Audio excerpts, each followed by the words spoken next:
so Oh, we nice. can do that in our time. Excellent. I just need someone. Thank you for the call. Oh, you're welcome.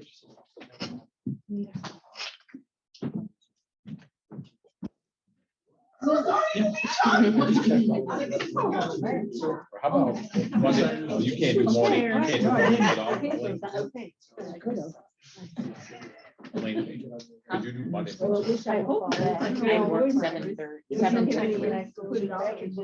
After 3, like 3:15, I'm available. Any other time except for Thursdays are rough for me.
All right.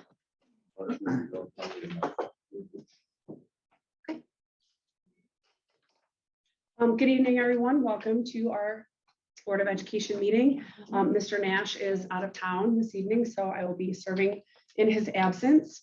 I'd like to start the meeting by reciting the Pledge of Allegiance. I pledge allegiance to the flag of the United States of America and to the republic for which it stands, one nation, under God, indivisible, with liberty and justice for all.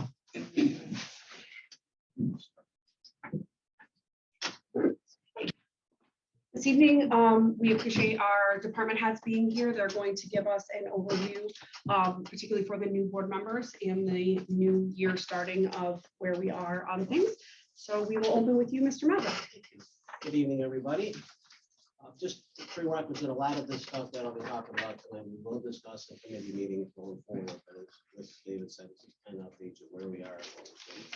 I would ask if you hear something tonight that you want more information on, please send me an email. And we've met before with the board 3 or 4 at a time with budget or capital projects. If you'd like to meet at any time, 7 days a week, 24 hours a day, whenever it's convenient, we'll set up a time. So start with food service. Chris did another phenomenal job again this year. The whole staff did. We're continuing next year with the CEP program. What that basically is where everybody gets to eat for free. It's a community eligibility provision program. And he wanted me to remind you that while a lot of districts throughout our area went with cold sandwiches and cold food, we get rolling stuff with hot food for our families and our kids through COVID. So kudos to our staff. One of the concerns in food service right now is we're down 9 employees due to resignations and retirements. When fully staffed, we have about 45 employees. So that is a concern. And he's working with Mr. Morton, and I'm sure that he'll figure it out. Chris could probably handle it without those 9 employees. He's a phenomenal employee, but we'll get there. We're going to retrain everybody. Due to the new COVID requirements, there's some new trainings that have to be in place, but we're going to retrain the whole staff on all food service requirements. So they'll be just like they're all brand new employees. The food service budget took a little bit of a hit because of you get paid on how many meals you serve. And since we weren't seeing all the kids in school, we didn't bring in as much revenue. That seems to be okay now going forward. There's some talk about reimbursing schools for that. This budget seems to be improving a little bit. And for the new board members, Chris is one of the few food service directors who runs a profitable program. And that is when you hear profitable program from some other districts, he has everything. He includes all his benefits. He pays employees health insurance. A lot of districts will say, well, we're okay, but they're not paying for their employees health insurance. The general fund does, the retirement, and he runs a program that has been sustainable for many years, which is, remember, if he saves that money on that end, we're able to do other things with it in the general fund. So that's a big thing. And Rob, real quick, for new board members that might not know, food service programs and districts are separate. They're not one and the same. So when he talks about the importance of a food service program running a profitable program means that the general fund does not have to supplement those costs and therefore saves the community a lot of money when your food service program can sustain itself, meaning it pays for its own employees, pays for its own equipment, all those types of things. A lot of people don't realize that the district proper does not financially cover food services. That's a completely standalone entity. Chris has applied for some equipment grants as he's done every year. We should be hearing shortly to get ovens and refrigerators for all the schools throughout the district. And so the board members know we manage the UCP food service all year long in the RCS program during the school year to supply the food to them. Transportation, as you know, we've gone with a new company for students. We've had no issues so far as the summer school programs. It's been running pretty smoothly. We meet on a weekly basis, if not more, with all the representatives. Andy met with one today. I met with another one today. The biggest thing we're doing right now is routing for the fall. We're trying to realize how many buses we're going to need. They're still in the process of hiring their drivers. First View, which is like our Here Comes the Bus app. That's an app on the phones for those who don't know, so parents can track their kids no matter where they are, and the bus, where it's coming to the house. First View is their app that's up, and we're experimenting with it. The GPS implementation is what we met on today on the buses, so we're being trained on how that'll work, so we can monitor where the buses are, where the students are. Is First View the same app that they've had for years, or this is a new? I believe it was their app, but we had Here Comes the Bus here with Bernie. Yes, that's Yes. okay. Thank you. How are they doing as far as finding a base of operations? They just started building, or they had a meeting over there today, walk through it. They just started construction on it. So do they, Scotty's. Yes. do they expect to be ready by September to have a plan in place? Our buses are on the way. Where are they running the buses out of now for the summer? Kingpin. Kingpin, yeah. Yeah. I see him when I drive by. Yeah. It's been very good for both of them. It's an awful park. And the Maybe they drivers, can work that. the drivers and monitors on both sides have to do a lot of training. And we're doing all those, all our drug testing for our employees came back all good today. monitors have to do 10-hour trainings and those kind of things. So everything's good there. Andy and I were gonna approach Peter at some point. We'd like to set up an app like similar to Ask the BOE. I think that you have the Ask the Transportation and have certain people like myself, Andy, Brian Warren, who's our transportation Dispatcher. Badger, thank you, Peter. And he does a phenomenal job too. Shelby's a secretary down there. When one bus is late, if you think about it, you might have 40 families trying to call Andy. And we get, Patty will get those calls. And Patty, thank her. I don't know if you realize how much transportation work Patty gets in that office, but Patty does a phenomenal job and does a lot of work on transportation, just another thing that she does. But we're trying to it's hard to answer calls and people call and think we're not responsive. And it's hard when 40 people are calling to answer 40 calls at once. So we were thinking if we had an email where 4 of us could do 24 hours a day, pretty much go on there and try to answer people, it may be a better system. So we'll work with Peter on that. We'll keep you updated on that. How are they doing on their hiring? I mean, we've had quite a few things come across our NISPA network recently about a national driver shortage, which is not a secret, but how are we doing here? It's going to be close I think it's going to be close. The last time they called me, they had 51 drivers and we're trying to do the routing to see how many we will need. They have made some adjustments to what they're offering. I'll say that much. So it's not the exact words of the gentleman I met with today, Mike Wilson, was, I'm not overly concerned as of right now, but I may be getting close. So we will be. We'll wait for an update at the next meeting on Yes. that, Rob. And believe me, if there's any concern, you'll know. Okay, thank you. Buildings and grounds, as you know, we're doing the capital project phase 2 at RFA. We're doing our energy performance phase 2. And we got a small project at Stroud, water main replacement. As we talked last meeting, it's been pushed out a little bit to about August. I'm not gonna get into too much about those projects because I believe our architect and our construction manager are presenting at the next meeting and they'll update you all on all that. We did add some sidewalk scope work to the RFA project. We do have some delays in some of the areas because with equipment, simply because of COVID and equipment shortages.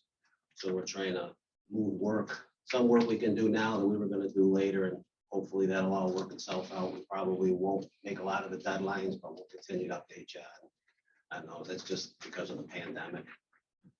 Summertime, the custodial staff does all their cleaning. We have some great summer help this year. They will wax and they'll replace the fixtures, the mechanics, and clean the furniture and bring in new furniture. There's quite a summer. If you walk throughout the buildings, you'll see all the desks in the hallways and a lot of buildings. They do a really a lot of work in a couple of months. They do a great job. Custodial safety trainings are done in August. They have certain ones that they have to do, and Alex has been asking them to partake in other ones. Grounds again, mows, and we usually restripe the parking lots that need it. We kind of have a restriping replacement plan, I guess you would say, that go through that. So that's the lead water. I don't know if you're aware of that. We have to have our water tested. We are replacing any fixtures that came back negative, retesting. That's going well. All the parent letters have gone out. Everything that needed to be done is done. That's pretty much our safety committee. We have a district-wide safety committee. There is a board member on it, Mrs. Davis. If any of you would like to be on it, send me an email. We'll be appointing that at the next meeting. We meet about 4 times a year. It's a regulation that you have to have one. The main responsibility is developing the district-wide safety plan that the board has to approve by September 1st. That'll be approved at the next meeting. We got that done. This year it was interesting because we had COVID to it, a whole new section. It was quite lengthy. A lot of work by the committee. I thank them on that. We're also applying for the first time for the Safety Committee Excellence Award with Utica National Insurance.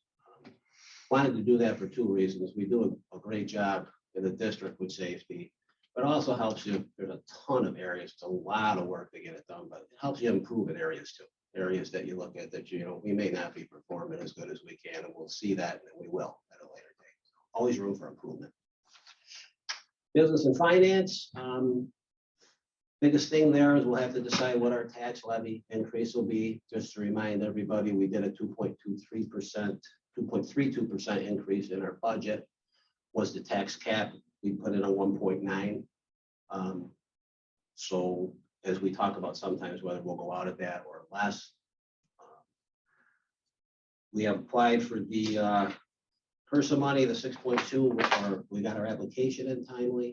And remember, we decided to take expenses from the current year for that money. So that'll be a conversation for the finance committee and the board. You'll see our surplus higher this year because of that. So the board will have to make some decisions on where they want to put that extra money this year. Reserves, leave it, fund balance, etc. I'm sorry, Rob, can you go back to, will you be giving us a recommendation or a revised, now that we have the ESSER and all that funding coming in, can you give us a revised overview so that we can make a better decision about Dave will have that. where we want to go Yep, with that absolutely. 1.9? And then can I just rewind really quick? I had one last question on facilities when you went through that. Can you tell us where we are on the redistricting contract? Was there still something you're waiting for from us as a board, or are we ready to move? Did we sign it? We're good to go? Yep. Okay. I saw something in your update and I wrote a note. Don reviewed it, made some changes. Ross signed off on it and they're off and running. Excellent. They met with, they met yesterday with district leadership and they plan to meet with, they're going to be in Rome for the first time middle of August. And they plan to meet with the principals then. Rob, is there any other funding or grants or any federal money or anything like that that you expect to receive or maybe waiting for an answer on before we have to make a decision? I On the have cap question. Of you. I know sometimes No. you like some bullet aid or something that comes Yeah, available. there's not going to be any of that. I mean, there is bullet aid, but it's not, it usually will trickle out. What I would say on the cap discussion, it would be through finance and it would be you take the HRSA money out of the conversation and just look at the year-end figures and look at if there's anything that came in. Usually will be a factor for that as your BOCES aid. Usually as the year goes through, we end up spending more money at BOCES than we planned for 14 months prior. And so your BOCES reimbursement is a little bit higher than anticipated. And that would be the mechanism, I think, to decrease the levy a little bit.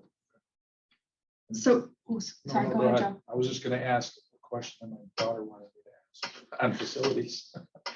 I guess the warranty on the track prevents us from having vehicles on the track to pull the floats for the homecoming Oh, parade. my. Correct. Is there any thought being given to what we might do instead?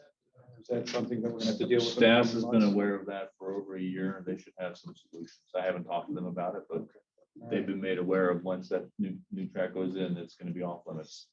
Okay. So could they maybe use the front circle? We left it to them to figure it out. Thanks.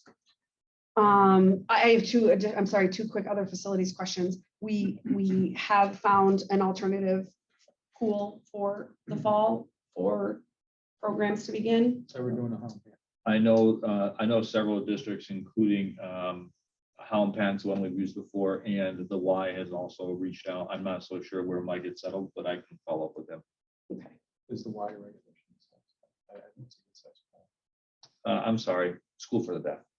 Yeah, Oh, I thought the Y because the Y staff's the lifeguards there. That's why I got. Okay. School for the Deaf has offered their pool as well, and we have used them in the past. okay. And then are we going to look at, as we move into this new, old new way with a facilities committee, are we going to start out that committee with some type of, I know prior to COVID, we had several presentations on potential projects and things that we had wanted to do at buildings, as well as some need to do.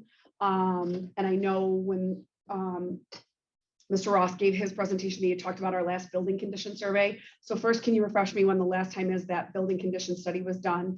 And second, do we still have some outstanding things aside from we knew the water issue at Stroud that are going to need to be done, or are we planning to move more into a planning phase based on whatever recommendations might come forward from this consultant, or a little both? Well, as far as the consultant goes, I think you would have to take into consideration that separately. I don't think we would be looking too much. We need to have a 5-year facilities plan, it's called. And we started to do that when we first got out in 2016. We did RFA, but then kind of had the perfect storm, right? We were gonna put a plan together and then we talked about maybe closing some buildings. Right. And then it's hard to have a plan not knowing what buildings you're gonna close. Right. Then you had COVID, right? So then you got redistricting and everything that goes with that, right? Are you gonna make the whole redistricting? Are you gonna reconfigure? So it is something that is gonna be #1 on the building, the facilities committee this year. You're gonna see that on there all the time. You're probably gonna have a comptroller comment on that when they present that report for that. Building condition survey was done in 2015. and that So we're is due what- again? Yeah, it was 2000. No, They used to be we're every due, I couple- think, in 2022. 20, the school year of 23, and now it's not even school year, it's the year 2023. So it's, you know, our school year is July to June, the building condition surveys, the year of 2023. So I guess my question is, that's like a cart and horse conversation, right? Because if you're gonna look at redistricting and restructuring, you're gonna look at a 5-year plan. I would think you'd want to know those building condition issues, particularly with what we're facing right now with the unexpected issue of the water at Stroud and the unexpected issue of the work at RFA being more comprehensive than we anticipated. So what happens if we do that sooner than it needs to be done so that it aligns with all the other things Well, coming? they're all fluid. They can all change. And LaBelle has already done an assessment of the properties. So they already know what needs to be improved. And we've already had conversations about what the next phase for capital project is. The right way to do this would be to do a capital vote that encompasses all buildings with a pretty open-ended scope and a dollar amount, so that you've got a 10-year plan of capital improvement and a bucket of money that, like with the RFA project, we're so far under budget that when we had to add 2 million for the roof, it was just add 2 million for the roof. Let's get it done. We don't have to worry about bumping up against the cap or any of that stuff. So really, and that's what the architect and the construction management team is going to be here to talk about, is what do we need to do and how's the best way to achieve that through a combination of the capital reserve and a kind of a rolling, here's the things that got to get done. Here's how much it's going to cost. Here's the open time frame we should allot for that. And then that way we can kind of pivot and move as we need to. To your point, we know some things we want to do immediately, but we don't know some things that we think we might need to do as a result of the study. So you do a more of an open-ended, which is very different for Rome. Rome is usually kind of, this is exactly what we're doing and exactly when it's happening, and it's going to cost oodles of millions of dollars, and how do we not raise your taxes? These are more, what are some small projects that we can continue to do, get the aid flowing, get the financing happening, and then kind of dip and go as you need it. And if you're under budget, that's great. And for the capital project for the board, we're at about 98.3% aidable. So that means for every $100 we spend, we get $98.30 back. So we're very highly aided on our building aid. Also, Mrs. Davis, to your point, the building condition survey, the issue that we had here before was we pretty much based that on our facilities plan, and they should be two different things. You should have it, you know, here's what your buildings need to have done, but you should have a plan on when you're gonna do it. Like Peter says, how much you're gonna do, yearly, kind of like a finance plan, and put all that out there. So the facility, the building condition survey, they did update it. It's due again in 2023.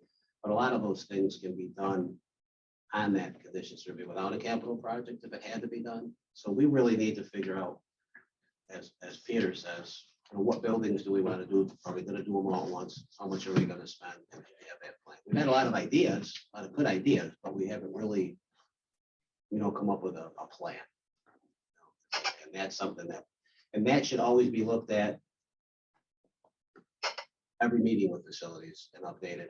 Here's where we are, because that's the goal, is that facilities plan to keep it moving, not just do it for 5 years and leave it for 5 years. Always got something else. All right, you need to have a maintenance plan and then kind of a growth plan, and they intersect, but they, the presentation that consultant gave us was, to my excitement, instruction focused.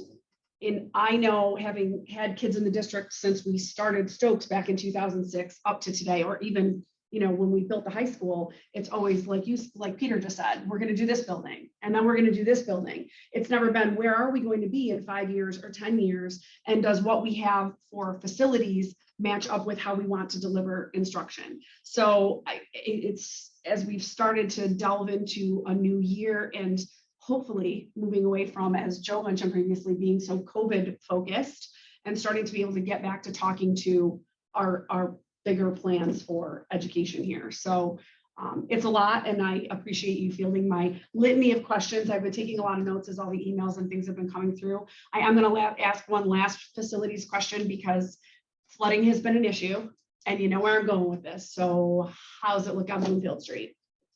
I haven't heard anything about. No. Bloomfield Street. No issues.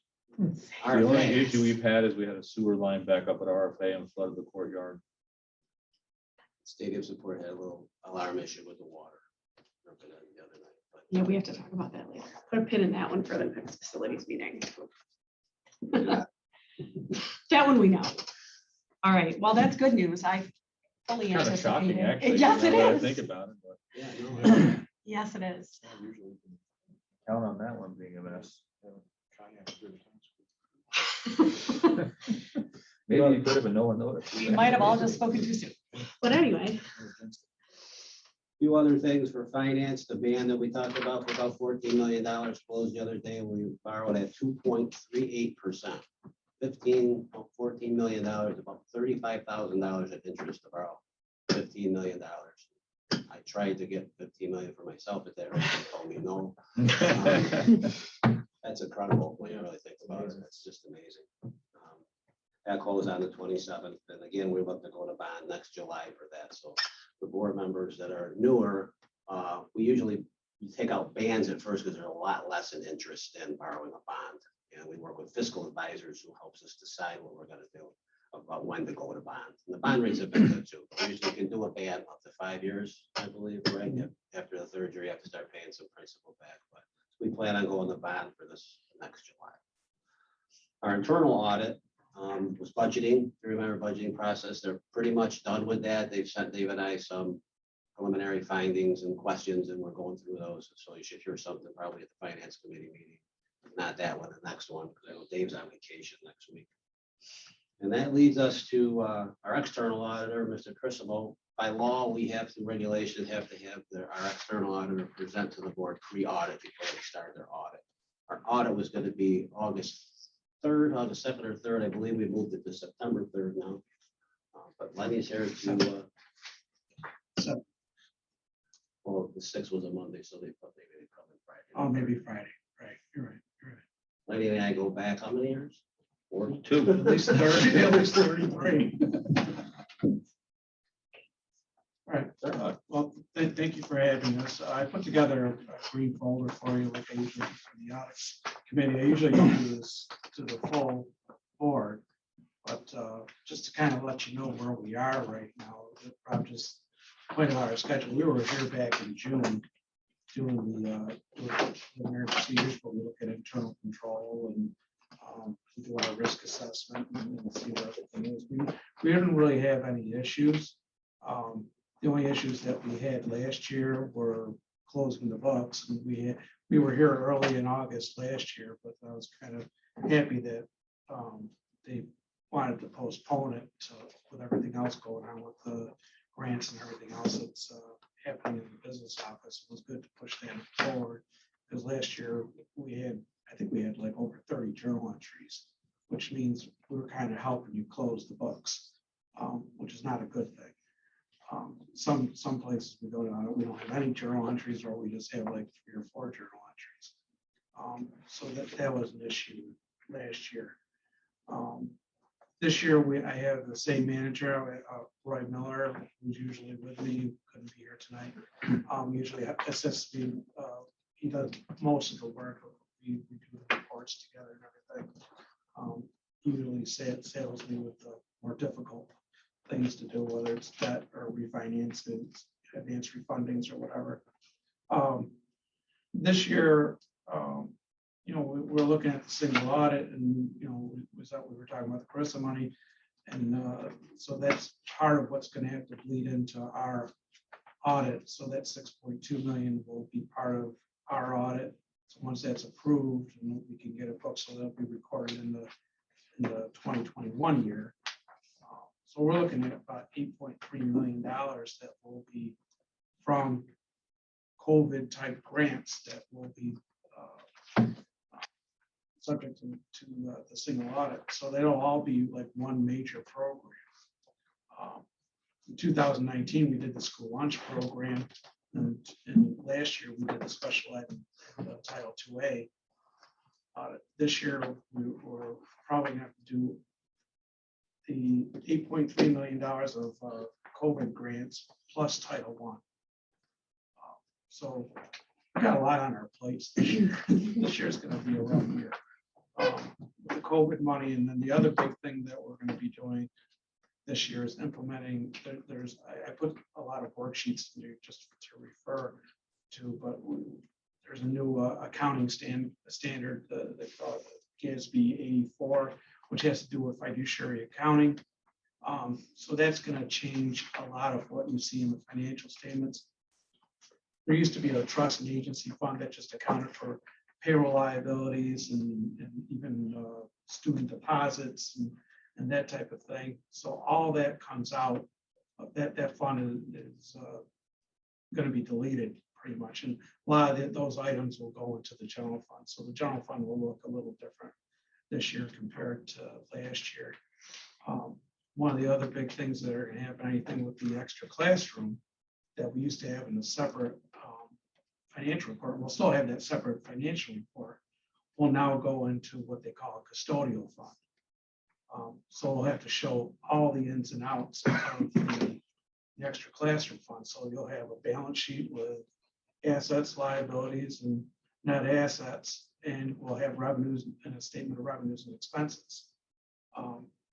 Problem with that, it's supposed to be on an accrual basis. So if there's any liabilities that, say the yearbook still owes Jostens some money at the end, we'll have to try to pick that up and put that into the financials. The problem that we were having with that before is that, if you remember, or for the new board members, we always qualify the extra classroom report because we never could really be confident on the cash receipts with all the students and faculty involved in it. So it's always an issue. But with the custodial fund, we spent countless hours with the Governmental Accounting Standards Board going over this with the New York State Education Department, the Office of the State Comptroller. We were all involved going over numerous questions. This is before they issued their accounting release. They had in your folder for you. So we determined that the custodial piece starts when the central treasurer receives the money. So we don't have to worry about the point of sale. So I'll still have a qualified report when we issue the standalone extra classroom report, but we don't have to have a qualified opinion in the main audit report that we're issuing to you, which is nice because you never want to see any qualified financial statements. I don't think rating agencies or that type of thing would look kindly on that. So that's a good thing. The other thing, any scholarship programs will end up in a special revenue fund. And once you see the financial statements, anybody that wants to sit down and go over them, I'm more than happy to explain them, because it's if you're looking at it for the first time, it is kind of a little overwhelming. Like when you see things like school lunch in a separate fund, and the special aid fund and the capital fund and how that all interplays. I have, they don't teach this stuff in college either. I ask every one of my staff, was there even a governmental class offered in school? I don't even think they offered. I just have a quick question. The extra classroom continues to be obviously something we're always concerned about. Having a student board member who's also part of our student government, is that something that maybe that might be a way to assist in helping improve those processes of that reporting? Because I feel like STAS is like the overarching for all the other clubs. Right.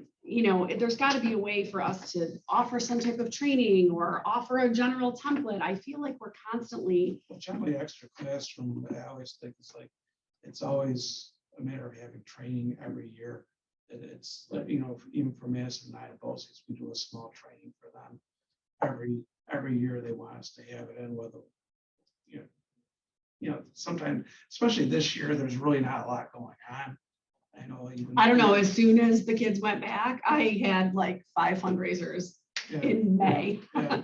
So it got Well, really even busy like as the- soon like as. things like the musical didn't happen until the Right, summer. right. So May and June were like, what? Right. When we had seen nothing for 15 months. Yeah, So, it's always like we get ahead of it, but it's something that we never really had a lot of issues. Well, in the past, we've had some issues here. I think it's just a best practices, Oh, yeah, right. All those things happen. Our staff is trained every year on that, the extra classroom fund. They have to go through training, they have to go through the auditing process. It's all happening. The issue is like at everything else, you can train to death if you want, but if the individual that's responsible is not fulfilling the duty, at the end of the day, the training is not going to make much of a difference. So it's a combination of training and follow-up. Over 30 years of doing these audits, I find it's like this. It gets good, and then it gets bad, and it gets good. We've had thefts in extra classroom, Yeah. and we've had, some people doing beautiful work, and other people that the students not even keeping ledgers to train with, or when faculty advisor finally asked the central treasurer, "What's in my account?" And they say nothing. It's like, well, what do you mean? I deposited all this money. Where is it? It's gone missing. So there are issues with extra classroom, but we're more worried point of sale than we are anything else. Usually when we've done audits and looked deeply at this, a lot of times it's not the problems at the club level. It might be point of sale, but once as far as disbursements and that type of thing and use of the money, we rarely have problems. But, there might not be a purchase order for something or something like that, or there might be an issue with a trip or what happened to the account, hotel reservation or whatever like that. So not a lot of issues. And we met with Dave and Jody regarding the whole thing. I think the most problematic thing from a business office point is changing all the background information in the computer system to account for things differently, and especially with payroll, because that's kind of a big deal for everybody. It seems like everybody will running into this the biggest issue. For us in accounting, it's not, when we're doing the audit, it's not, it should have been there, now it should be here. It's not a big deal for us, but for processing the payroll, it becomes a little bit more problematic. So, well, we heighten that up a little bit in our risks.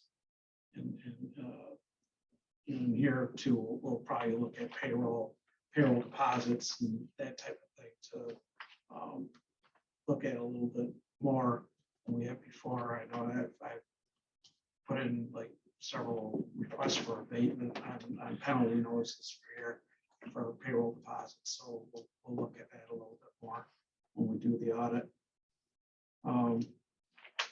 Next year, the only accounting pronouncement that's going to be changing is for leases. And the only thing I think that would really affect the Rome schools for if there happen to be any BOCES, IPAs, installment purchase agreements. I'm not sure if I really have too much out there right now. But any leases would be accounted for a little bit differently next year. GASB 84 was a nice pronouncement because it really affected the school accounting and it affected the actual school's accounting of everything. All the other pronouncements before that really hurt us. It's nice to share the pain a little bit. How kind of you, Len.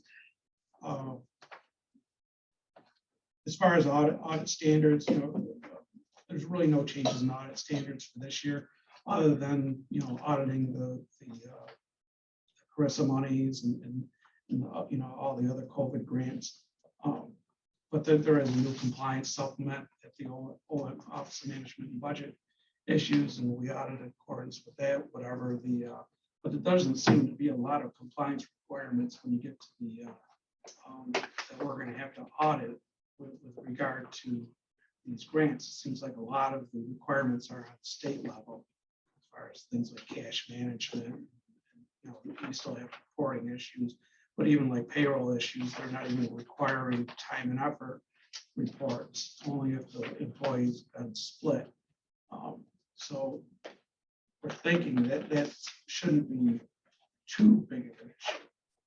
The other things that we're supposed to talk about is risks that we have in the audit. Sometimes it'll be risks that estimates might not be correct, because we made some estimates in the prior year to accrue some legal liabilities that were from some cases that were out there. So we'll be looking to reassess those and see where those are this year. Those were pretty significant last year. And really, this is really supposed to be like a interactive conversation. So if there's any issues that you have, or I know I've talked to some of you in the past side, but John Nash just sent the question through that because he is listening. I know we had an issue last year with the timeliness of getting this in relation to when we needed to vote, particularly with having 3 brand new board members. We do want to make sure. Do you know what the timeline will be? I just was looking at page 16 on board communications, but it doesn't really spell out. When do you expect to be done, and when is there a deadline upon which this has to be? well, on page 4 of that client summary was our initial timeline. Obviously, this meeting got pushed, and then and now we're pushing the date that we're actually doing the field work. We're thinking that if we give Jody and Dave more time to close the books, that the books will be more ready for audit, and we won't have to do as much closing entries. But it depends on the condition of the books that we get when we're ready to do the audit. Okay. As soon as we get stuff back at the office, if we get general ledgers and trial balances and the account information prior to that, we'll start working on it at that point in time. But then we'll come in at September 3rd to start actually substantiating a lot of the main work that we do is the interim work. That's the one that takes a lot of the time. But year end can go really slow, or it can take a long time, depending if cash balances, if debt agrees, if payroll balances out, the payroll reports. So I can't really give you a definite, but our plan is to get it done before the 15th when it's due. So it's due by October 15th. 15th. It's a long way to get there to October 15th. You think that, but in school life, we're going to be there when we blink. So good to plan ahead. Thank you. That helps. No one else? Questions, really? Is there going to be any changes that we'll see in the treasurer's report based on what you've said so far? The funds would look a little differently. Regarding that, there won't be any more trust and agency fund. There'll be more in the general fund, those payroll liabilities and that type of thing, with health insurance, and that will all show up in the general fund now. But the cash accounts won't change. I mean, you'll still have, somewhat of a trust and agency fund, bank account, but it'll just be accounted for in the general fund. So that shouldn't change. Is there a rationale for them doing that? They wanted, I can't say I really agree with a lot of things that they do, but this one kind of makes sense because it's really to show what you have custody of, what you have control over other people's money, that you don't have administrative control. Like, if you have scholarships you really have administrative control over, because you have the money and you're deciding who's getting the money. They might tell you the criteria, but you're controlling it. Like the extra class, and that differentiates between that and the extra classroom, because the extra classroom, it's really the kids saying what they want to use the money for, guided by the faculty advisor. So there is a differentiation between the two, and even things that you don't even think about it, like even like the Jervis Library money that you collect the taxes for, but it passes through the school district. We should show that as something that the school district had control over. So that's the whole purpose of it. It gets a lot more complicated even when you get to like a town, when they're collecting like, you know, millions of dollars for the county and for the school districts. So they show what they have fiduciary control over. And that's, take the city of Rome. The city of Rome accounts for all the taxes that they collect for the school district. So they not only have the taxes that they collect, but they also have the receivable in that custodial fund because they're kind of controlling it. They're actually holding it and running it for you. So long-winded answer for that. No, I could go that on it and on. helps. It As helps. I said, we spent a lot of time on this. And we didn't really have any issues that interim, so we're not expecting a lot of comments. Really, I think a lot of comments that we had last year, well, we only had 2 comments last year regarding the fund balance and the amount that was appropriated in the closing of the books. So those are the only 2 issues we had last year, and those didn't show up till the end. So that's all I had. I can go for another hour. You only have your Chris, wanna wrap? Right. Little rock, paper, scissors action. Sounds good. Thanks, Lenny. Thank you. Good seeing you again. Thank you. Have a good night.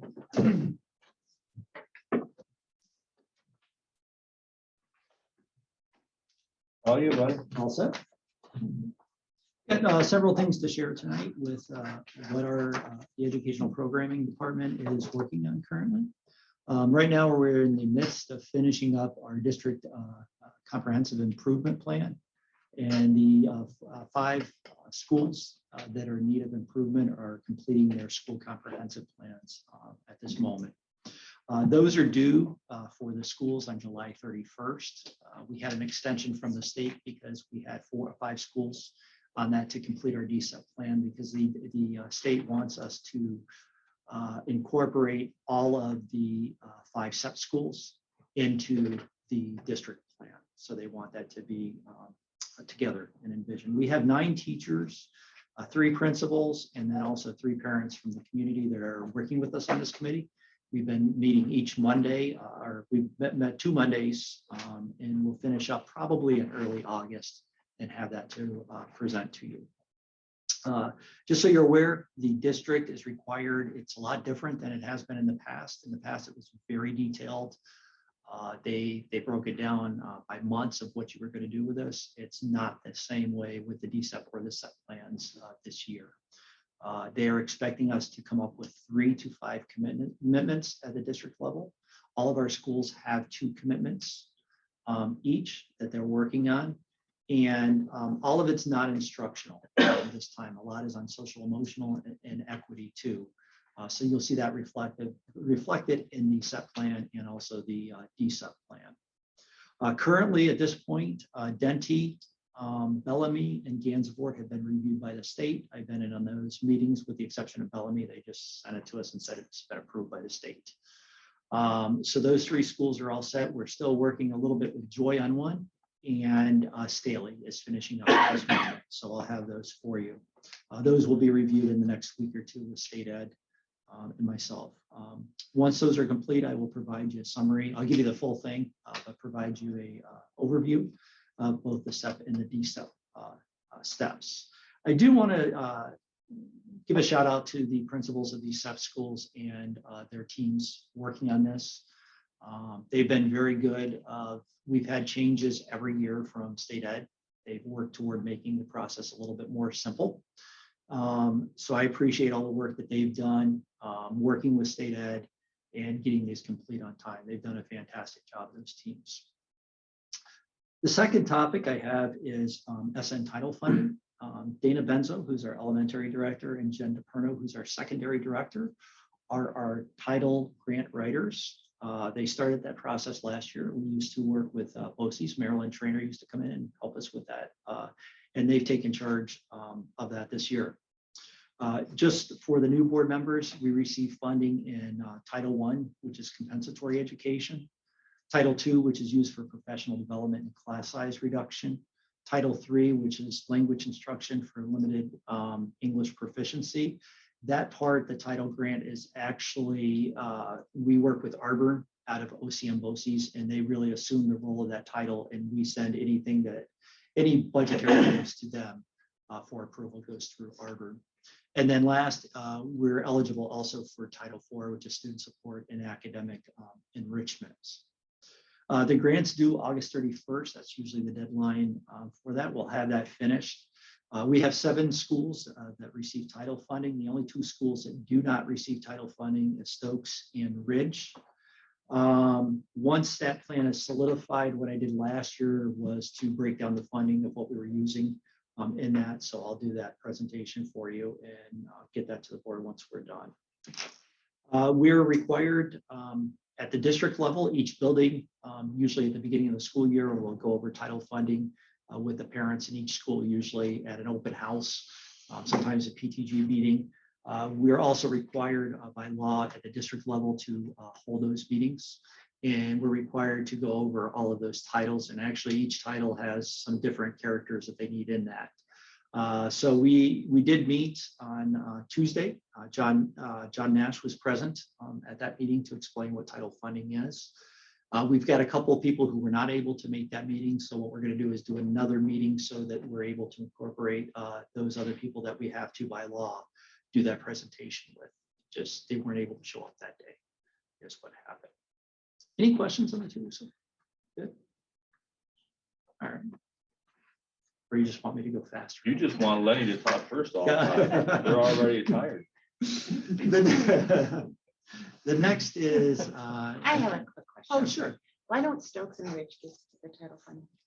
Technically, they could, but it's because of the amount of free and reduced lunch in those 2 schools that they're not included in that title funding. It's based on the free and reduced lunch population of the school.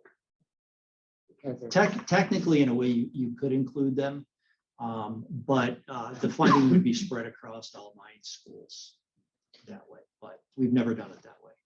So the DSEP I'm sorry, this 5 schools you mentioned the first time, and the ones in need of improvement or on the ESSA list, it changes, are based on both demographics and student performance, right? And then the title funding is primarily based on student demographics.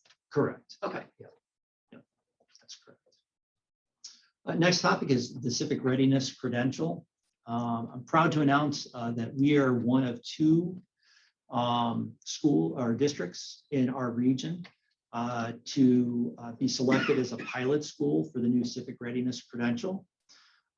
As some of you may recall, in the past, I've done the ESSA presentation with you. Civic readiness is a data point that the state collects with our ESSA data.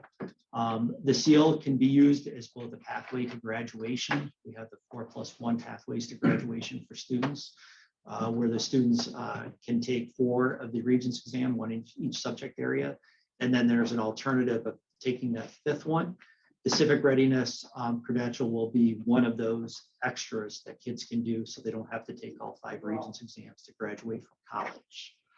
I explained that already. What they're going to do is we're going to be working very closely with BOCES. Jonathan Cornu is going to be the person from this region that's going to be working with both us and BBS on this project. And what the requirement will be, we're going to, in September, we will set up a group at the middle and high school of social studies teachers and some other folks that want to be on this civic readiness to make some determinations as to how students are going to be able to earn points towards getting that credential. There's several ways that they can earn points. There's actually 2 different sides to the document, and I can share that out with you too, where students have to get at least 2 points in one of the 2 columns. So there's different approaches to it. Some of it's research papers, some of it's actually doing civic engagement. One would be serving on the Board of Education. That's a possibility. But what they're doing right now is I believe it's 60 pilot schools across the state. They want us to begin that process, setting up what our seal of civic readiness will be. And then what we've done will incorporate into that model at the state. So other schools, as they allow kids to get that civic readiness credential, will have some things to work off of from Rome City School District along with BB. So would a student like Alana be eligible, or would it be this first, will this graduating class be the first ones? This graduating class with the pilot could be the first ones, yes. Okay, so there is time for our current seniors. That's Yes, I pretty believe so. exciting. Yep. Awesome. How would this affect the kids that already go from district over to like BOCES for CTE and things like that? Would they not have time? They could still have time They with, can do it. with what's expected to earn those 6 points. They could still do that. Absolutely. Absolutely. Just because a student goes to BOCES, they'd be able to still work that out. Women's kids too. Yep. Any student that's graduating. Is this anything that we would partner with the city or the county to have maybe engage the kids with local politics and Absolutely. local Yeah, governance? that would be part of the planning process as to what ways are kids going to earn that credential based on. So we're going to create like a rubric for that? Yep. Great. There's actually, the state actually has a rubric, somewhat of some ideas of how you can get that started. But each individual district will have different ideas of how those kids can earn that civic readiness. Some of it is taking that fifth regions or taking another regions on there. Some is passing the regions with an 85 or higher for US history and global history. So that's a pathway. So some of those kids might already have earned points. Example, our current Yeah, seniors. once the committee has made those decisions as to what kids can get, absolutely, some of those kids are already have met those requirements. That's awesome. Yep, it's pretty cool. Professional learning, I provided in my update the catalog of what we're offering this summer. If you'd like to take a look at that, I can always send it to you too. Staff is involved with professional learning within the district at the Rome Teacher Center and at MO BOCES. We're pretty fortunate to have the Rome Teacher Center here. They help us out a lot, and Jessica Lattimore has done a fantastic job of working with me and making sure that everything that's offered through the Rome Teacher Center is also part of our professional learning plan. She's very dedicated to making sure that that happens at the Rome Teacher Center. This summer, we provided a little bit different than what we've done in the past. We provided some in-person. We've got some asynchronous ways that people can do professional learning, some synchronous ways. And we're working mainly off of the ASCD Activate platform. For the new board members, I'd be happy to show you that platform, how that works. And one of the reasons why we went with that is because teachers have 24/7, 365 days access to professional learning that they can learn whenever they want to. We can use this in numerous ways with PLCs. We can use this as a flipped classroom for teachers. So instead of bringing teachers together for 4 hours at a time and just talking to them about what the things they need to know, they can actually watch the information first. And then when we come together for that professional learning in person, we can actually get down to the business of the work. There's a huge cost savings too with it. It's all run through the BOCES COSER. And our teachers have access to Educational Leadership Magazine all the way back to 1943, all 9 member books of ASCD, and they have also videos from the latest researchers in education, as well as 1-hour presentations that they can go to live with those authors. It's a great program, really like it. And we're continuing to look at some different ways of using that. Quick update on summer school program. Wanted to give you an update on the LEAP program. Want to give a shout out to Jody Marchone and Don Harvey. They're doing an outstanding job as the administrators. I spoke with them a little bit the other day to see how everything's going. I just came back from vacation, so I wasn't here during the first week. They said everything's been going very well, especially during the second week of school. Everyone's settling into classes. The only small issue they had at the beginning, and that's common for any start of the school year, is with transportation a little bit. There was a couple snags, but they worked that out with Andy, worked really well with them to get that running smoothly. A small glitch with some technology, but the SysOp that was right there on site got that fixed and up and running for teachers very quickly. We're utilizing the summer modules from Lucy Calkins for ELA. Also the rising grade trade books with students, that's part of the Calkins work. And if you want more information on that, happy to provide that to you. They also report that students are engaging well with the curriculum and that reading groups within there are going well, that they've observed. Teachers are also utilizing the Reading A to Z program that we have. Zern for math, and Zern something that we utilized also this year with mathematics. And they're also, we introduced a STEM project into our summer school program through the National Inventors Hall of Fame called Camp Invention. So all of our students are exploring circuitry, engineering, and the science of sound as they make and adopt their own solar-powered robotic crickets. So that's their project for the summer, which is pretty cool. It's hands-on challenges for students to consider the lives of real insects as they create customized cricket habitats and invent gears to outsmart their predators. So what we did is the second week we've introduced that, and as they're working through the next 3 weeks, they'll also have that STEM part of their curriculum this summer. Classes are also engaging in our district read. Stella Diaz has something to say, so the classes are also referencing the district read. Supported learning for summer school. Talk to Christian Chichaya, and that's over at Stroud Denti and also using Geyer Field. Students are working academically on IEP and academic goals, and the teachers created a learning theme this year that consists of robotics and Olympics for the supported learning students. There was an Olympic opening event on 7/21 of this week with multiple sports stations for the kids and also healthy eating stations. Academically, students are researching the countries and cultures that are participating in the Olympics and also monitoring and graphing the medals and the scoring throughout the summer. The robotics team is going to be kicked off in August. The state troopers are coming in to demonstrate their drones, both large and small, and also demonstrate their robotics they use in different missions with the state troopers. So that'll be up and coming for the supported learning students.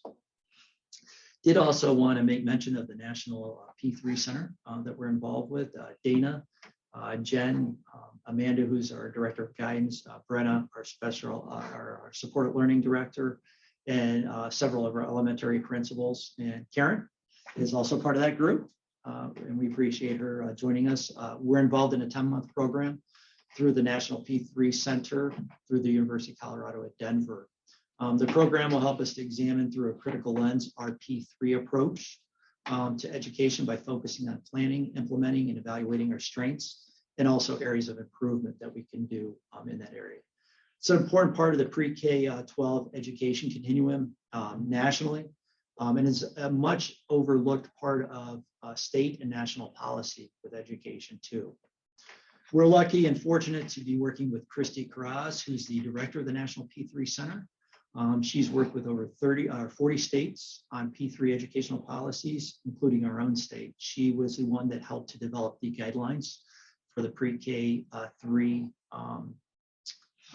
resource guides that are now being utilized by school districts. And she also helped to work on the standards. This work's going to help us to strengthen both our instructional leadership at that area, pre-K3, as well as pedagogical approaches based on the science of child development. And that's what it really centers on. Quick ups, did I go over time? I'm good. I'm not good. Thanks, Joe. Just wanted to give a quick update on SAVAS and Amplify Science. Amplify Science is the science program that we're bringing to the elementary school. That is going to be on their way very shortly. Dana's been in touch with them to get that sent out to their buildings. We're going to have some professional learning toward the end of the summer for that. Amplify is actually going to come in and coach and work with the teachers and the instructional leaders on the science. SAVAS. I'm sorry, is that one K6 or K8? K6. K6. SAVAS is a social studies that we're looking at. We're going to get in the process of ordering that, and there'll also be professional learning for our teachers as we move forward in the fall on the SAVAS. Just real quick, that process that we did, we had the principals go through the presentation with both Savas and Amplify. Got their feedback on that. We also had each grade level represented. They came in and looked at the actual physical copies and also did the presentation with Amplify. And we also had the board involved with the presentations. Amplify, it was Paul and Karen. And then Savas, we had Paul, John, and Anna, I believe, were our 3 board members that were involved. We had a lot of positive feedback from all of those, and I think people are excited to work with that. And that is going to take that we're moving away from Buzz, which was the platform we used from OHM BOCES, and also the science kits from OHM BOCES. We're moving away from those. They come with their own science kits, and all we have to do to replenish these science kits, I believe they're good for 3 years for the amount of students that we have.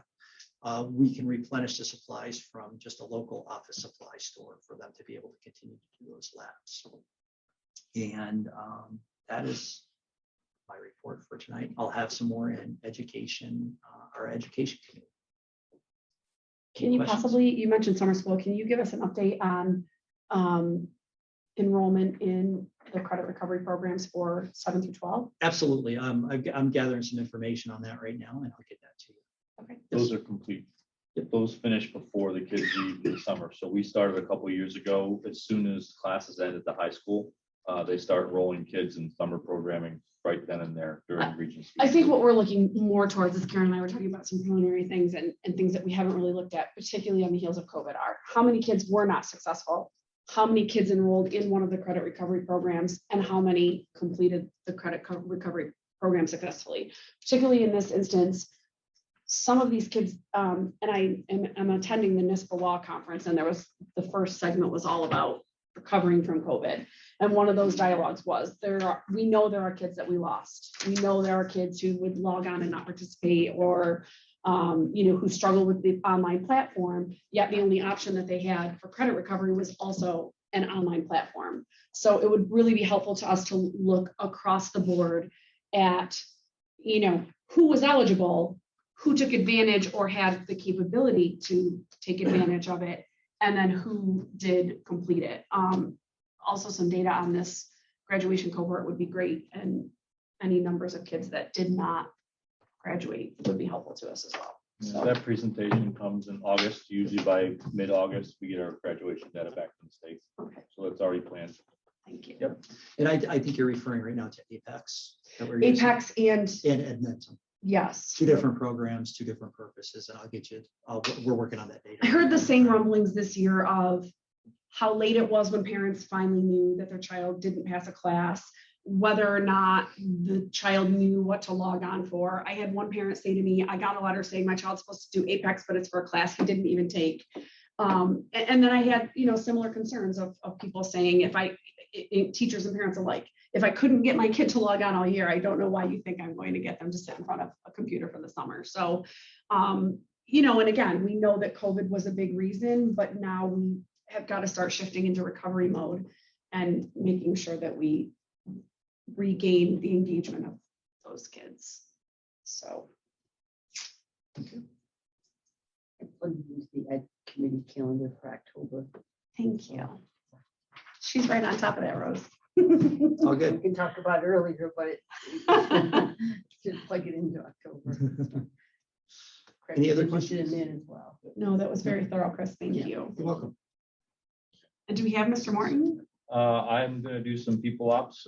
Jeff had a family emergency late this afternoon, so I dismissed him for the evening. But I know he's been in touch with Joe a little bit this afternoon about some things. Just a quick update, mostly obviously with people operations right now. It's about hiring. So we are completely staffed as of this hour for all of our classrooms at the elementary level. All vacancies have been filled with tonight's appointments. We do anticipate a few additional vacancies next week once the reading and math positions close for internal transfer. Specifically the math AIS positions.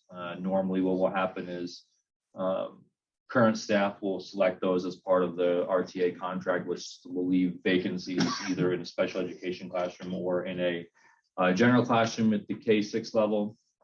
Reading is a little bit different. We moved a few years ago to require, if you're going to teach reading in the district, you have to have a reading or literacy certificate, not just a general practicing certificate. So we have less people in the district that have a reading or literacy certificate and the general classroom certificate, which means there's a little bit less movement with that. So instead of having 14 vacancies to fill, we're probably going to be in the ballpark of 6 to 8 additional classroom vacancies would be our thought. But aside from that, right now, we're completely full at the elementary level. Secondary level, we're looking for a few self-contained support learning classrooms, one at RFA, one at Stroud. We're still looking to fill, and this is going to get covered next week when we go through the process with the people ops committee meeting.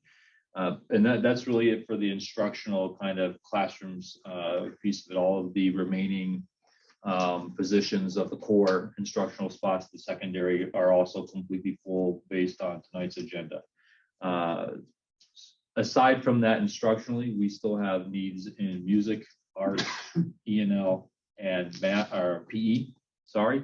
One in each department for right now, which is not really not that bad. But again, like anything else, everybody's looking for people. And when you start getting into the specialized certifications, there's less people that are certified in those areas to kind of go around. So we continue to work on that. And I know we've had some applicants. We have done some interviews for some of those positions and not felt that the candidates were quality enough, so we did not move them forward, and we've reposted to try and recanvass, see if we can get a different interest field later on in the summer here. For non-instructional, we do have one nurse vacancy still, and that's at Stroud Middle School. We'll be working to fill that. We have several clerical vacancies throughout the district, a lot like food service. You heard Rob say we had 9 vacancies in food service. I believe in the clerical department, we have 2 elementary positions. One is a head clerical position for an elementary school. We have 3 at the high school, 1 at the middle school, and 2 or 3 here at the central office. So we're pushing the double digits in the clerical vacancies. As you may know, through the updates, a big part of the clerical vacancy problem was that the state did not release civil service test results for about 4 months on us. So that held up a lot of things. We did last meeting, thank you, appoint, I think, 3 clerical positions right off the bat for the district office to kind of keep things moving. And fortunately, there still is a little bit of a list to work on, but as you can imagine, the test was given in December. The results are supposed to be posted by March. They just released the results a few weeks ago. Everyone that was on that list is pretty much gobbled up right now. So we're kind of back to square one. And for those that aren't familiar with how civil service works, if there's not an active list to select candidates off of or interview from, what will happen is we can make an offer of employment to somebody for a position, but if they accept that position and it's tested, they have to subsequently score in the top 3 on the test when it does come along. And what can happen, you'll see this on tonight's agenda. We had a clerical staff member that had been doing the job for over 2 years. They finally offered the test. She was unsuccessful on the test, and therefore we can't continue to employ her. So what will happen is, depending on the Civil Service Commission, when they offer tests, you can have people working for several years and then may or may not continue employment. And you can pass the test for the position you're in, but if you don't score high enough in that group, you could still lose your job. So it's tough sometimes when you have to talk to somebody and encourage them to take a job for something that they don't really know when the test is going to be given. Some of the tests are highly competitive. Some are not. There's certain positions you can say to somebody, look, normally 2 people take the test, do it, and you'll be okay. But so that's the barrier with the clerical vacancies. Fortunately, go ahead. Oh, do they have chances? Like I know with the county, you have 3 chances to pass the test before you lose your job. They can, not that I'm aware of. Normally, if they're unsuccessful on the test, we normally don't continue to employ them. I mean, in certain situations, we might offer a transfer to a different title temporarily to keep them employed. If they're an employee that's of high quality, every now and then you run into an employee that is not cut and grade, and you kind of might be thankful they might not pass the test, and it helps the cause a little bit. So for us, it's circumstantial, really based on the ability. Would that be in their contract? How many chances? No, there's nothing in the CSEA about contract, or there's nothing in their contract about chances. And then can you just clarify on item 2, is that change, so that's staying in supported learning, just a change of title? Correct. So we still have talked Judy about King's that. position that is vacant, or we did fill No, it? Judy's position was filled in June. That is the principal account clerk that's currently open in the business office.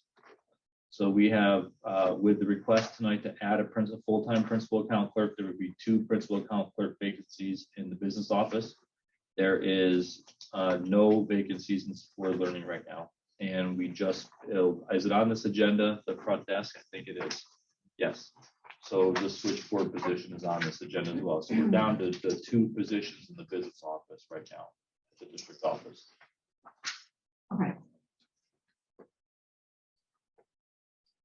The Sherry Drake piece, if you're not familiar, Sherry currently is an employee in support learning. We talked a few meetings ago about changing the title because we've had a vacancy since January, sorry, and she's picked up a lot of the slack and really is taking a greater role. So as opposed to having an office full of equal clerical staff, it was recommended to the board to bump up her title, give her a little bit more authority within the office to help manage the work. So yeah, she's just a promotion is the right way to put it. But she's still not confidential. She's not confidential, no. So good conversation about the confidential pieces comes up a lot, and Sherry's one that wants to be confidential. Technically, by law, the only people that are allowed to have a confidential title are anyone that serves a superintendent of schools and assistant superintendent. And we've talked about that we have to get, and this goes back a lot. We've got a lot of individual contracts, and we have some people with working some titles that they probably shouldn't have been for a long time. So we've got to work on the process of cleaning that up. It's usually easiest to do that when people leave and people replace. We're doing our best to kind of work through that model, but it also comes into other problems. So I'm going to talk a little bit about that tonight in executive session with some, not necessarily the confidential line, but the individual contract. I just wasn't sure with your title if that came with like the confidential umbrella, so to speak. Yeah, I mean, the reality is every clerical staff member we have in supported learning is doing confidential work. They're working with student data, student IEPs, and mostly every clerical staff member in all districts is doing confidential work. Everyone does it. So it's just the title piece is different. And, but I just couldn't remember where we've approved a lot of resignations, retirements. And I'm trying to keep up on where we're backfilling and where we're still. yeah, so where we're backfilling on the clerical side, you've got 2 if we're successful tonight in creating the new principal account clerk, we have 2 in the business office for that. We have a full-time clerical opening at Stokes, their main secretary. We have a full-time clerical opening at Staley, which would be with the assistant principal's office and counseling. And then we have a full-time RFA counseling office, a 10-month RFA attendance office, and 11-month RFA assistant principal. Weren't you already down 1 in attendance? Yes, our RFA has been down all year long. We didn't fill a lot of Ultimately, we vacancies still there. need 2 in that. No, we just need the 1. We're going to make do with the 1. It's a lot for 16 kids. Okay. Well, you've also got additional support in the main office that can help out with that piece too. Yeah, we know those certain times of day. So Okay. there's a lot. There are moving parts. So, but confident with the plan for that is we do have a pool of candidates. We're going to do kind of a round robin interview process. Instead of making each person interested in a job go to each of the 4 different locations, we're going to pull all the locations together and do mass interviews so that the candidates only need to come in once. They'll be interviewed by everybody. We've had a lot of success with that, specifically in supported learning. We do that quite a bit. We bring in the candidate, let everybody meet them, and then the staff will talk about who's the best fit in what building, talk to the candidates, and we usually will offer the most qualified candidate the first choice of which opening are you interested in. And we were able to work the puzzle out that way. So we've been successful. We're hoping that'll work. And plus it's helpful to not have to have somebody keep coming in and interviewing, right? Especially if they're currently working and trying to move on. You don't need to keep taking time off from work to do it. So Last thing, just a quick update on the social worker piece. We talked about this the other week when we created those positions, the concerns about filling them. We have had some pretty good interest in the social work positions. I think we've had probably 9 or 10 applicants at this point. We get new applicants every day. The problem is they are not New York State Education Department certified for school social work. And that's the big barrier that you see with a lot of this. There is 2 ways of doing things. There is a social worker position through civil service. We explored the possibility of, we went with legal on this, if we could have civil service appointed social workers work in the schools with the kids, and we were unfortunately told no. If we were able to do that, we would have filled these positions pretty easily. But the problem is they must, in order to work with kids in the school, they must possess both the licensed social work, they need to be licensed for social work, and they need to be certified through the New York State Education Department as a school social worker. So the process now is everybody that applies that's a licensed social worker and does not have the state certificate or is not aware of it, we now work with them to try and see if they're willing to get it and what we can do to help them obtain that. What happened with our last hire several years ago, we hired the person conditionally in the summertime, pending their certification. They got it and they started in October. So we're probably going to try and take the same approach when we find people that are willing to go through the hoops of getting the state certification. We can then work with them and see. What we do find is most social workers have no idea that the state certification requirement even exists. So, and then you find out how much is involved in it, and most of them already have a job of some kind, and they're not willing to go through the extra rigmarole for even some of the added benefits of working in the schools versus full-time employment. So we're still positive. And talking to Amanda yesterday, she feels that we'll have at least 2 of the 6 on board before September. She's optimistic for 3, but she feels it's probably going to be into the winter before we can fill all 6 as we wait for certification. And then meeting probably next Monday, right? Yeah, That's what we I think. think that's what we settled on. Where do we want to put all the social workers? What's the ideal? So there's one assigned to Stroud for right now. That's there's a full-time vacancy at Stroud. The remaining 5 are going to be assigned based on need in the elementary school. So they would be the larger schools would probably get a full-time, and then the smaller schools would probably get a rotating basis. But it's really going to be based on need. They're going to work closely with the administrators and the counselors at those levels to determine, what is the student need. And really all 5 of them can be fluid, but the goal is to work based on student need. Initially, until we have them all in place, if let's say we start the year with 1, they're going to be rotating.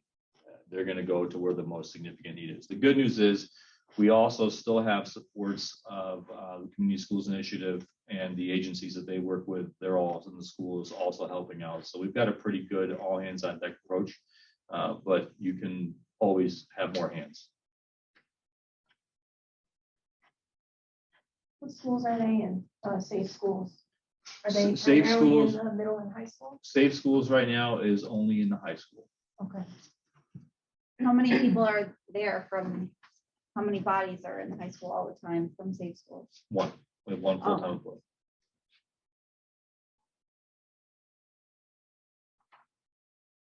She's been there for many years now. So then how many counselors are there The high school has 6 counselors, for 1,600 kids? about 1,450 on an average basis. Yes. Do you think that we should put more counselors or social workers in the high school level? So the 6 counselors, 1 social worker at the high school. I would make an argument that you could probably afford to have 1 more social worker. You can add a counselor, possibly. I think if you do the caseload, they're still pretty far under the national recommendation by probably 100 students or so. The other piece about our counseling program that's changing is that in the past, when you came in as a 9th grader, you would have a counselor, and RFA, for whatever reason, we've been a long process to get this fixed. The state switched the process of cohorting many, many years ago, but RFA kept on going by grade levels. So if you didn't achieve enough credits to be deemed a 10th grader, you would get a new counselor your second year. Your counselor wouldn't stay with you. And that's not the norm. Next year is the first time that the counselors are going to stay with the kid, no matter how many years they're in high school. So that should help a little bit with some of the caseload for the counselors. It's going to be an adjustment, but it should be a welcome adjustment. I would default to Amanda on, we can talk to her. She's going to be in to do an update. I forget when we have her scheduled for. It's probably, I think, later in October, November. But really, from the counseling feedback at the high school, the thing that they talk about most is the clerical support. That as long as they have that clerical support of the two bodies in the office to help do some of the data entry and some of the student management system entry, and then they can actually have more time to do the hands-on work with the kids. Generally speaking, they're comfortable with that. Can you just clarify though, when you say counselors at high school, are you talking about their guidance counselors or separate mental health providers? Counselor. So a good thing to know is the term guidance counselor went away in the Right. 70s. So, but 50 for years those ago, who think of it that way still. I know, but we they got to need try to and get hear- people to think about the term counselor, school counselor. And so we're talking about what we're used to being the school representative that helps you with old fashioned ways, scheduling, career planning. Right. But that's not that's not all that they do anymore. So depending on your need, most school counselors will also do some mental health work. And a lot of it is the relationship too. So you'll have kids that have just very, very, very strong relationships with their school counselor or school administrator. It depends on, or a teacher really, it depends on who the strongest relationship is to who the kid goes to. And then they work through the school counselor to get to the mental health supports, depending on how significant they might be. I guess the reason to segue from Anna's question about that is, we are in a mental health crisis, and it was a big part of the conversation again from the law conference today. And I know that we had a young man, Matthew, come and speak a couple of weeks ago about peer-to-peer. And, I do think that we have to seriously consider as a board what we want to expend. And we do have the resources, obviously through ESSER, on providing those services at the high school, because again, to my point previously, we have kids that we haven't reached in a very long time. Or kids who don't know who to ask. And I've had an outstanding experience with my children's counselor. My children just happen to be spaced every other year, so they've all had the same counselor. But I feel like the majority of the experience that I have had with her, as exceptional as she is really geared towards their academic needs. And right now we're talking more about social emotional needs. Alana, I don't want to put you on the spot, but as your first meeting, but do you have any insight on that based on what you think your peers might need? I do really think mental health is a big issue among the kids my age, especially because, COVID did put a strain on everyone. So I think if we could provide more outlets, or just even giving kids more information, they might not know that there's a social worker in our school. Kids don't really know about that. There's a way we could put that out there, just for kids to understand more that there are more options than even just your counselors. If they understand that they can go to a teacher, or go to the peers, just more information, I guess, would be available, would be nice for everyone. It's great that you brought up that point, because that's actually one of the notes I took today was it is just a trusted adult. For some, I know Sarah, our safe schools person, that she is that a lot. When we had Hillside, we had that support. Sometimes it is a teacher, sometimes it's, a custodian because the kid hangs out after school, or a coach, or, anything of that nature. But I know that Chris did include some of that, I believe, in the professional learning plan to be able to help our teachers to be more support. But it's definitely, we've been given this gift of this funding to be able to help these kids. And that just seems to be more and more the spotlight on the way that they need it the most. I think also with the kids coming in right now, the teachers are expected to do so much. They're going to be overwhelmed with everything that they have to do for their own families, for their own classrooms, for all of their things. I don't think that necessarily they're going to, on purpose, push children aside, but I don't feel like everyone's going to be as willing as they would be pre-COVID, because everyone's so self-consumed with things that are going on. So putting more bodies in the high school, I think would be key for students to seek out somebody to build a relationship with. Everybody needs their person to go to. So it's super interesting that you said that, because one of the big notes, I took two notes that talked about that. And really the theme of the whole session this morning was focusing on wellness. So we get really preoccupied with focusing on the academic and instruction, but a child can't learn if they're not well, physically and emotionally. But it did say, the note I wrote at the bottom is the oxygen mask theory. Someone can't give what they don't have. And so we really need to make sure that we are supporting our teachers and staff wellness and good practices for them as well. So, it's definitely in the spotlight. It's definitely something that the School Board Association is talking about for us. They gave a bullet and said, what's in your district's toolbox? And gave a list of items that we needed. And it said, this is a board discussion, because you have these resources right now that you've never really had to say, how do we protect and recover with our kids and our faculty and our staff? So, yeah, I'm kind of on that dialogue as well. I know every child is important, but I think it's hard enough to be a teenager without everything that just happened in the last year and a half. So, I have a question. As far as it's concerned, is there a reason why it's more important to have those social workers at the elementary level versus putting some of them? Yeah, so this at the elementary level, we have no support right now. The counselors, and by nature, the counselors should not be doing a lot of the work that they're doing at the elementary level. So there's very different responsibilities for social workers and counselors, school counselors. And what happens is the laws have changed a lot for the requirements of school counseling, specifically the elementary level. Those individuals are supposed to be going into classrooms, doing social emotional learning lessons with the students, doing a little bit of IEP goal counseling, a little bit of individual counseling, but severe crisis counseling should be done by a social worker. The other big piece about it is social workers are licensed. We can then bill Medicaid and draw revenue on that work. Right now, we're doing a lot of significant mental health triaging, if you will, for students, and we're doing it with folks that are not really trained to do that work, and we're losing out on revenue by not utilizing the right role to do it. And it's nothing more than it's in Rome, believe it or not, Rome has been tradition on the forefront of having school counselors. We've had more school counselors than any district around for the most part for a very long time. Most districts still don't have a full-time counselor in every building. It's still very uncommon. So the fact that we're talking about getting social workers into the elementary schools is really a positive. Now, the way we appoint people is you'll see they're appointed district-wide, which means if there is a larger need at the high school, those individuals aren't pigeonholed to being the school social worker at Ridge Mills, if you will.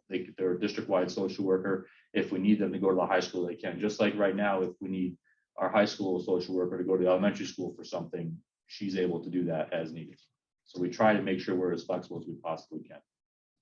So if we looked at what our counseling team in a school is right now, every school has at least one counselor, every school has at least one psychologist, and we have what for social workers now? would that be correct?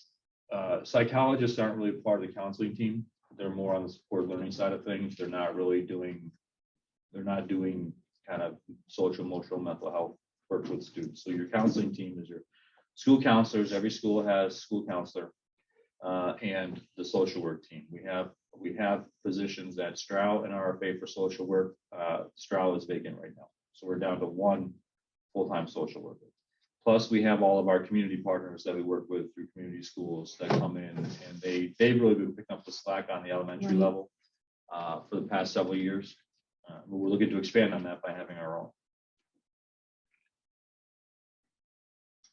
That was also a big topic today of capitalizing on that and what a great resource our community schools are. So good dialogue and thoughts for going forward. Thank you for clarifying that. Mhm. Is that it for people operations? I mean, not that was That's just it. a little, just a little there. Anything that you want to have an update on, I would ask you to email Joe for Monday, and Jeff can make sure he works on that at the meeting. Texting would be better. Text Give you Joe. my phone number if you don't have it already. It's the best way to go.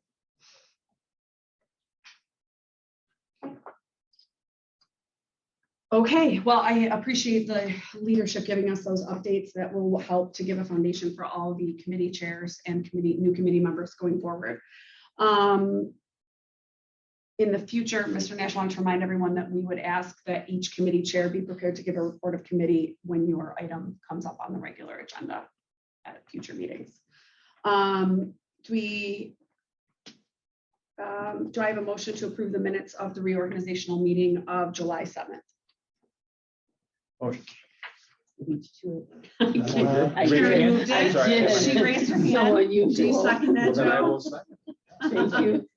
All in favor? Aye. Aye. Mr. Blake, do we have any additions or deletions? We do not. All right. And it's back to you. Back to me. Quick update on some things. First of all, welcome to Alana Akavisi, our student member for the year. It's nice to have you. For once I can talk to Alana, that's not an interview setting, so that's gonna be fun. But I'm sure those will continue. I don't think you're giving that up, right? Definitely will. All right, good. Just a couple of quick updates. Chris mentioned the summer reading program. Thank you to some of our administrative interns that are putting that together, doing a fantastic job. It's fun to talk to them every day about the increase in community awareness and social media activity around the book. So if you have not checked that out, check that out. Stella Diaz has something to say. I know that they're looking to get a picture of the board tonight, so we'll do that after the meeting. Grab a quick picture of everyone with the book and After the get that over meeting? them. Yeah, I know. I want Hey, I'm to not- be sleeping by times after the I'm meeting. not the timekeeper. Dr. Montana. That's somebody else's job. I'm gonna give the semi-negative news first and work our way to the positives. No information on an opening update. So there's been zero information given from state ed or the governor's office.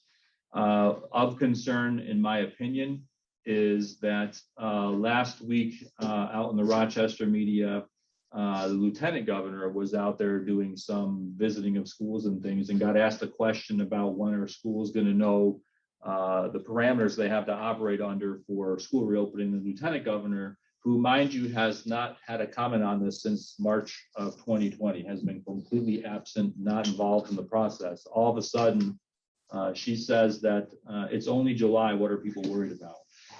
And to which the reporter was smart enough to say school districts usually are done preparing for school by the end of July. They really need to know.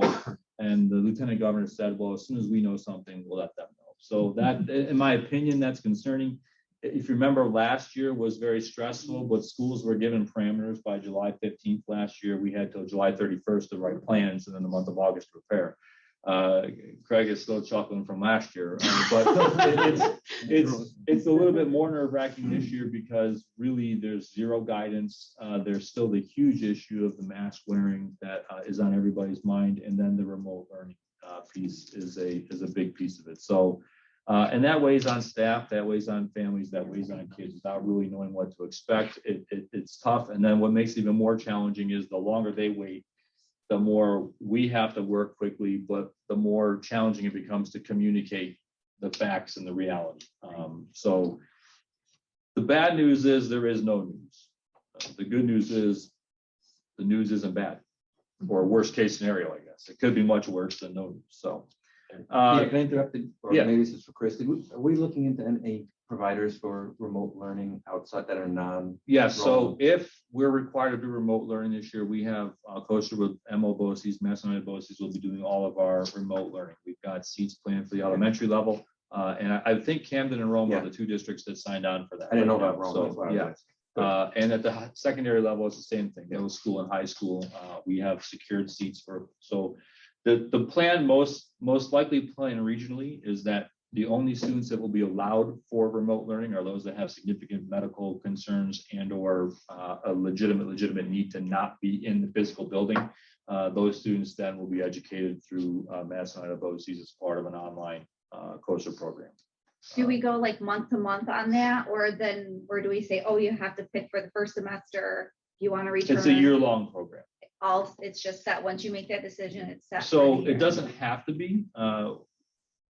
In my opinion, it's easier if a kid starts there and wants to come back into the physical setting. So if it's a case where there's a real significant issue, The biggest one is students that are not vaccinated, that have an autoimmune illness, where they just don't feel comfortable right now being in the school, but maybe once they get vaccinated, they would be willing to be in the school. They feel better about that. That kind of a situation, we could phase them in back into the buildings. Perfect, thank you Yes. for that. And are we leaning towards, I know we stayed masked for summer school. Are we leaning towards the American Association of Pediatrics guidance, or are we waiting to see what the state says? Well, we're not leaning any which way. I'm waiting to see what the state says. On a personal opinion, I would prefer to have folks that are vaccinated unmasked and the students unmasked. I prefer to give people the preference at this point in time, but that's my personal preference. I have to wait and see what guidance they're going to recommend, and then we usually talk about it regionally so that there's not any major outliers and pitting community against community and where people are going to fall. But in general, our region tends to fall on the side of let individuals make the decisions for themselves and move forward that way, as long as there's no spikes before. But as you pointed out, we are still requiring all individuals to wear masks in the summer programming. The purpose of that was I'm concerned that if we unmask for summer and then are required to mask for the fall, we're going to have a real hard time getting people to understand why it was okay in July and August, but not okay in September. I hate to say it's just a PR protection, but that's a fact. Moving on to some positive things. The law for our Firenze Law Conference is next week on Thursday. So we have several district administrators going to that. They do that annually, where they invite school administrators to get a law briefing on what's changing. So that's always a good time. A lot of administrators participating in that. Yeah, right. Is that from Farrar? This Farrar presented Probably looks a lot today, like and it. this is chapter 1 of It's this year's probably a lot of changes. what it is. I get chapter 2 tomorrow. They always do a good job. A little promotion for the community schools program in the RTA. The community schools program was invited to present to the United States Department of Education today as the premier community schools program in the country. We were the only district invited to participate and share the model of community schools we've built here in the past 5 years. If you've been paying attention, this seems to be a frequent thing. They're getting publicized a lot by the American Federation of Teachers. And a couple of years ago, 2 years ago, AFT put their entire pot of yearly funding into the Rome program. So that group, Melissa Royce and the Connected Community Schools model, has really done a nice job. Rome has been the pilot program for 5 years now, officially 7 or 8 years from conception to where we are. I'm proud to say that over the course of that time, next year will be the first year community schools is a co-servable and aidable service through BOCES. There are now 6 or 7 local districts that are participating with the program. So thank you to the individuals that were involved as part of that 7, 8 years ago, the pioneer to the RTA, and then the community schools program for everything they've done. It's a pretty exciting accomplishment. Last thing I will mention is in the world of athletics, Rome Free Academy was granted or deemed a school of excellence in the state of New York. 124 schools statewide out of about 700 received the distinction. 188 total schools were received some form of distinction this year for what's called these are scholar awards. What it means is 75% of our varsity athletic teams had achieved the Team Scholar Athlete Award. Team Scholar Athlete means your entire team GPA is above 90%. So it's not something that happens every year, but congratulations to our student athletes, our RFA coaches on a job well done. One of 188 schools statewide to receive some form of academic excellence distinction. So with that, I'll turn that back over to you. Thank you. Okay, at this time, we would open the meeting to public comment. We want to remind you that this is an opportunity to express your views and concerns regarding agenda items and district affairs. We ask that you limit your remarks to 5 minutes. All public speakers are asked to refrain from making personal attacks towards district employees and elected officials. Be advised that your comments do not enjoy the same privilege and immunity as statements made by members of the Rome Board of Education, and that defamatory or obscene statements are prohibited. Note that unless specifically indicated, this is not a question and answer period. However, we will make every effort to respond to your questions in a timely manner. I believe we just have one public speaker tonight, which is Sarita Ruiz. Ms. Ruiz, thank you. Congratulations to the new members. I only have one thing to talk about tonight, but because I've been here for a little while, I now have a couple more. Just a few. One of them is this short, you guys have a Facebook page, right? Okay. Rome City's, just if I may, I'm vaccinated, don't worry. Is this your page before I make a comment on it? This is the. Rome Yes, that's City- the school district page. Okay. Concern that I have is there's nothing on here about tonight's meeting. I don't see anything about tonight's meeting anywhere. I don't see an announcement. We all know that social media is big right now. This is where people get their stuff. There's no Zoom. This is not easy to get through everybody. This is simple. So my suggestion would be, let's get at minimum the announcement that there's a meeting tonight. And maybe a Zoom to there. We can live it. It happens all the time. So that's number one. I was very surprised that I didn't see that on there.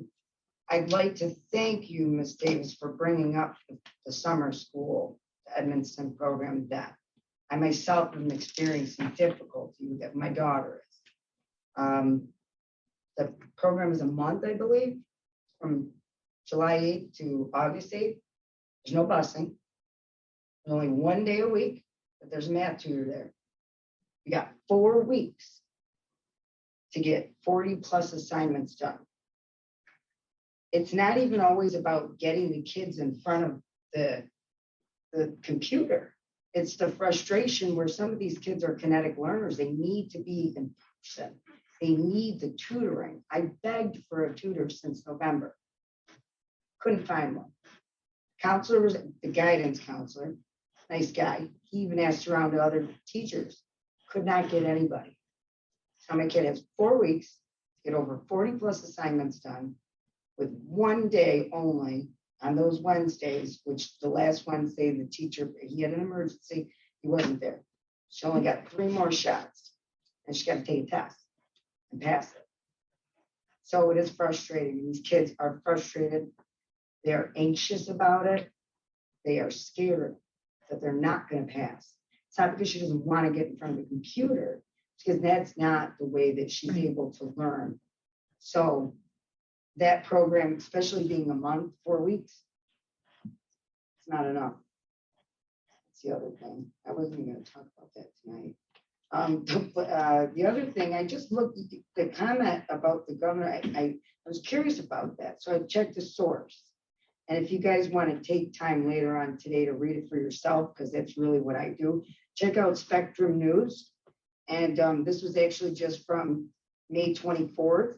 And it says that schools in New York State can fully reopen it by September based on the current rate of COVID-19 positive numbers in the state, straight from the governor. So I like to look at these kind of sources just so that I know myself. I don't really watch the news too much anymore. And here's why I came tonight. This is the letter I put together. These words right here. Through both words and actions, that all students can learn and be successful. That's your motto, correct? I'm assuming that's a mission statement up there. Or your goals. So words and actions. The intention of this letter is to make you aware of an incident that occurred in the high school within your district, Rome Free Academy. As a parent of a child attending Rome Free Academy, I am appalled, disturbed, and petrified of the performance given to my child, as well as many other children in a classroom, regardless of their ethnicity, by a history teacher concerning the national holiday Juneteenth.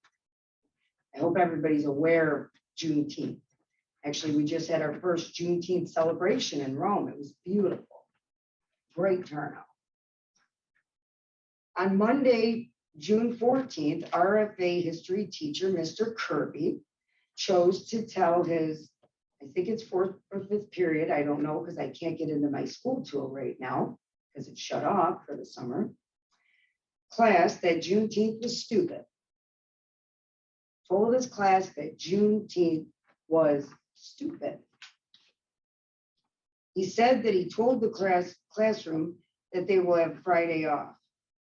Quote, because Juneteenth is stupid, because of this stupid holiday. My child, as well as other children of color, heard this claim. Some of these kids hadn't been inside of a classroom all year due to COVID. And this is just the beginning of them reentering into in-person instruction. This was their welcome back. A history teacher who doesn't know history, a history teacher who makes it clear to his students his personal political views. This is not the first time, which is totally out of line. A history teacher who could not tell me what Juneteenth actually was. Any information on what happened on that day in history, other than the quote unquote, the emancipation. This was not the emancipation that happened 2 years prior. This was a pivotal moment in history for African Americans and their freedom. This was the day that the last remaining slaves of that time learned that they were free. It was June 19th, 1865, a national holiday, just like Columbus Day, a day that is finally being recognized after over 150 years. It's a shame already that our kids are not learning any real solid African American history within the curriculum. So to add the fact that their history teacher speaks negatively about it is devastating and quite frankly disgusting. We all have careers and jobs that require us to be experts or at least knowledgeable in our field. Teaching is no different, regardless of the subject. When a history teacher cannot tell me what Juneteenth is, it sends the message that they really don't know history, which is what they should be experts in.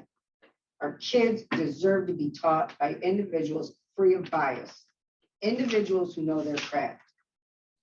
Although I was told by Mrs. Bowles, who I first alerted the incident, the assistant principal, that I would be made aware, I would get an update, I never did.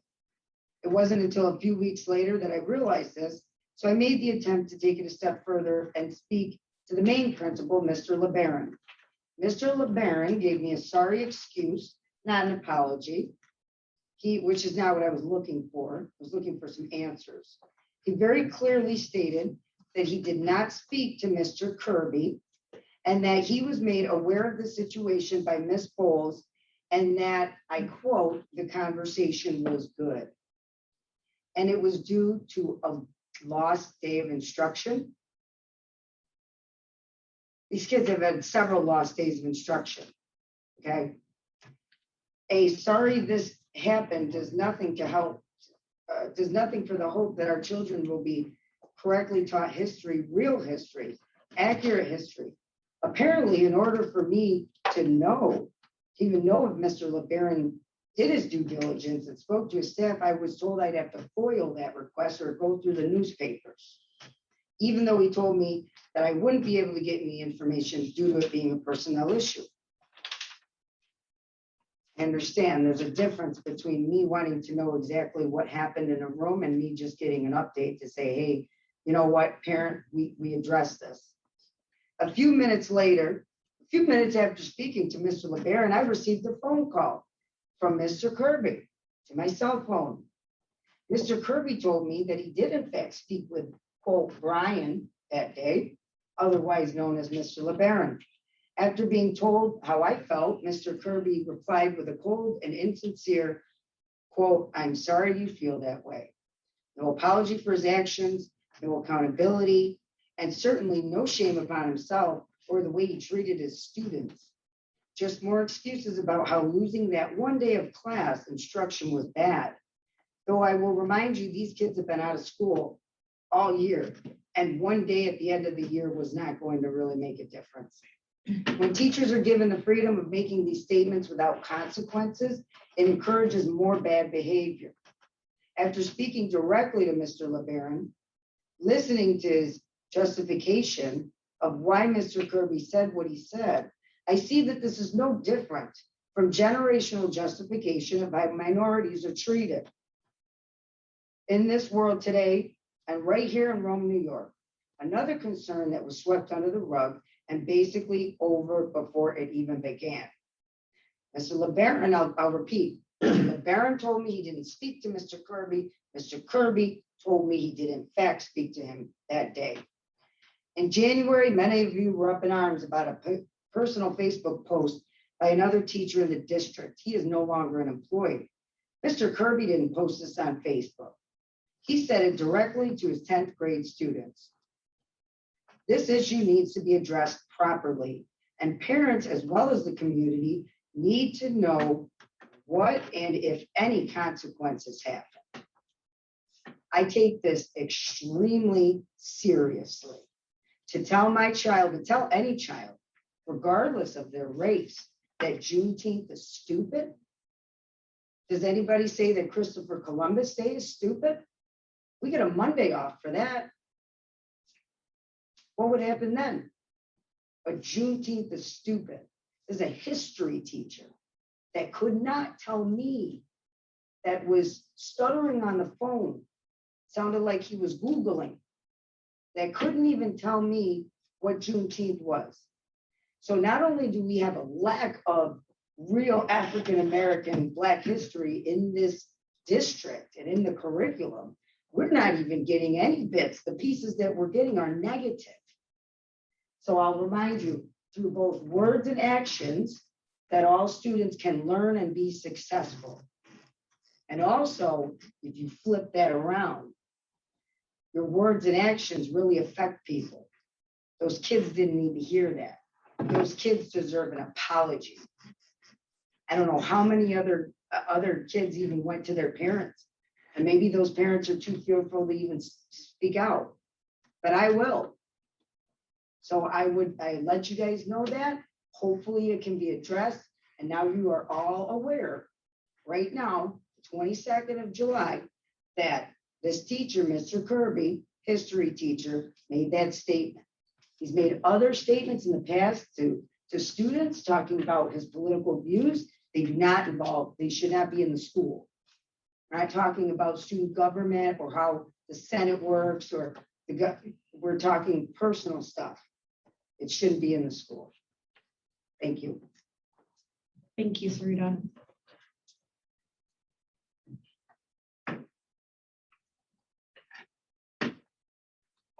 Okay, we are going to move on to our discussion regarding our committee and school assignments. Last year, we made an effort for the first time to each adopt a school, and then COVID happened and we really didn't get to, or COVID persisted and we did not get to spend that much time. But we are hoping that each of you will take on, we picked out of a hat last year, Patty has that. And we'd like to work collaboratively as a board to determine what level of involvement that would be. So we would hope that it would be, attend one PTG meeting, tour the school with the principal. We're going to try to set up a better framework this year since we hope that we can be there.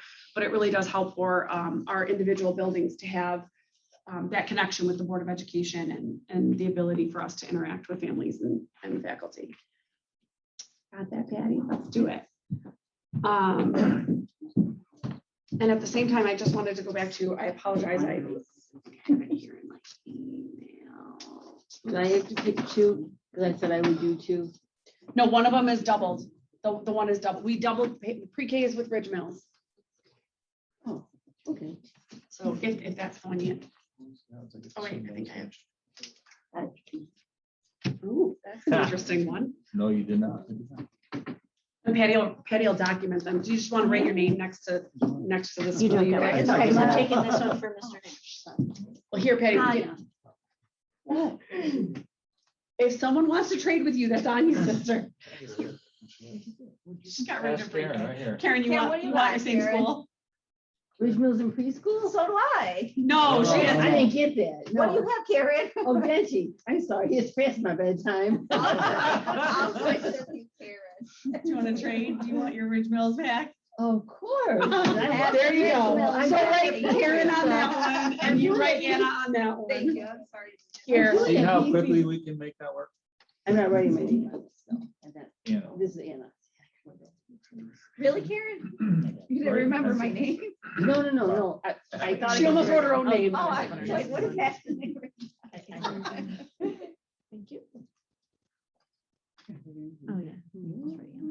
I would encourage all of you as the first thing to send a quick email to the principal of the building that you have now adopted and say, I will be your resident board member this year.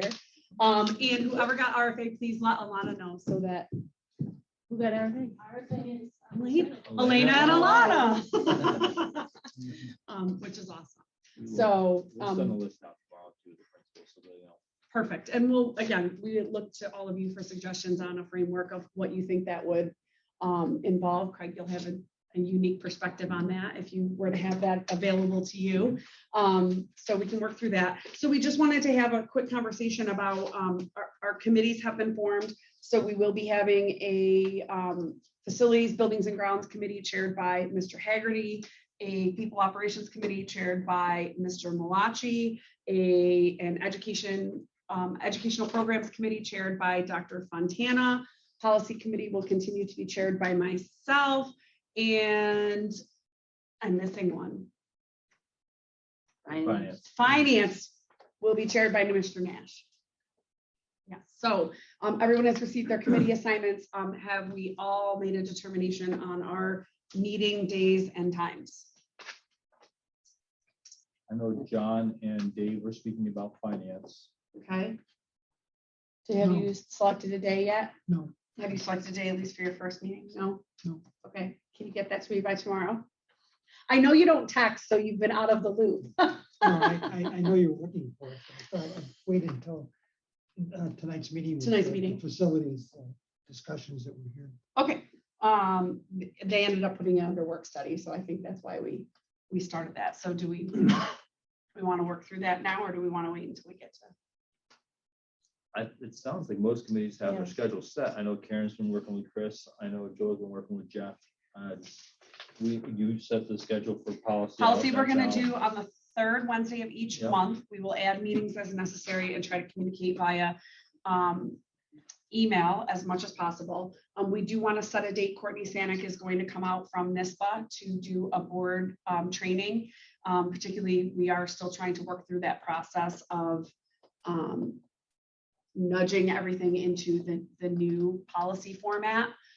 So that will be very helpful.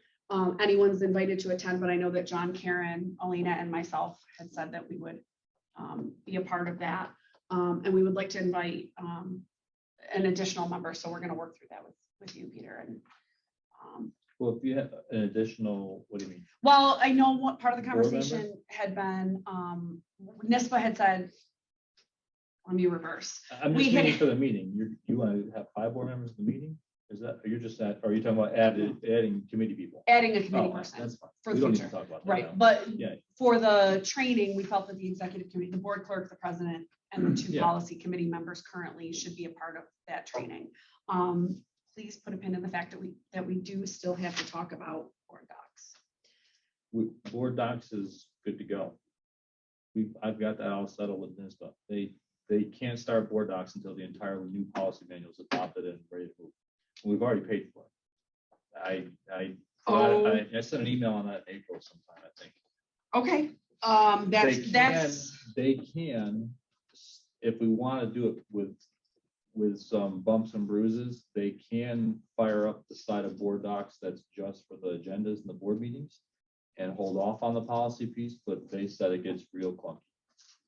okay, because the piece of it that Courtney had indicated the other day was helpful was the people working on it, much like Google Docs, but less cumbersome. You can see those edits. Correct. And that is why it's the best way for Yeah. putting your new policies in.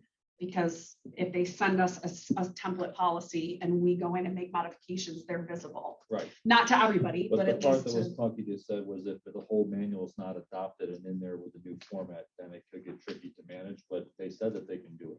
well, and I think the other piece was, it was important to us, I know to the prior board at least, that we wanted to move to that format for agendas and minutes. And I think that will be even more helpful to have consistent agendas and minutes for our committees.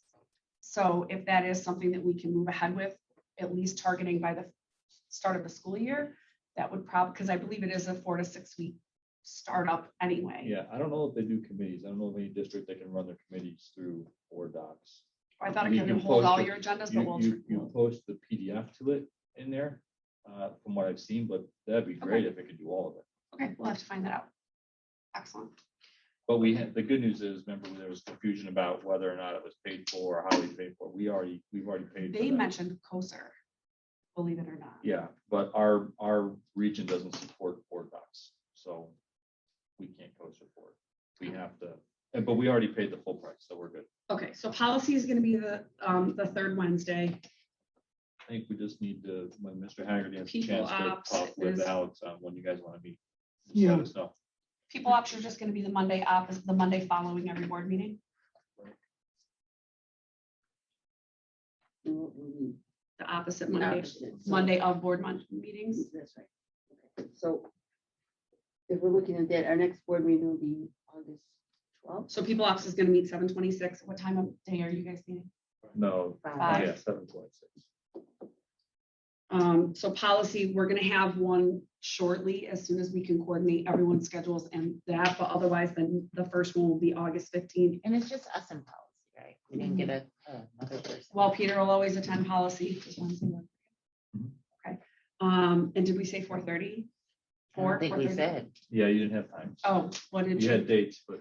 4:30 is fine with me. 4:30 works. And where do We're we- trying to make where them, are we meeting? Is it We meet here. Monday? Yep. Yeah. And we're trying to make them Monday. consistent this year, because kind of at each meeting last year, because of COVID, we would just plan, we'd be like, oh, we're at tonight's meeting, let's plan the next one.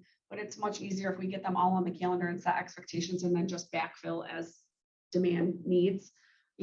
Policy is a great example. You get a huge policy update and you're like, okay, we better sit down and sort through that, or people operations, we know we need it, we add it, so. Patty, can you, for people operations, can you just make a note? It's the Monday, the week before the board meeting. No. No, the week, No, after. if there's a double week, it needs to be the week before. well, it's the week different between. This time, it's different this time because they can't meet the week before the board meeting, but for the committee, for the. So if district there's a board function- meeting Thursday, there is not a people operations Monday, it's No. the Monday If it- before. If it's in the every other week cycle, it doesn't matter. But Right. for instance, if you have a 2-week window, if it's a 3-week difference in meetings, Yeah. the meeting needs to be the week before the Yeah. meeting, not the week after the meeting. Just- So we'll just have to look at We the got it. calendar and We'll- figure it out. we'll put That's together the all. schedule. But it wouldn't be like I come here Off. Monday night and I come again Thursday night. Correct, that would be. That would be educational education. Yes, perfect. Okay, so ed programs. program. So do exactly what you said. Facilities is deciding Well, what I thought would happen would and be finance.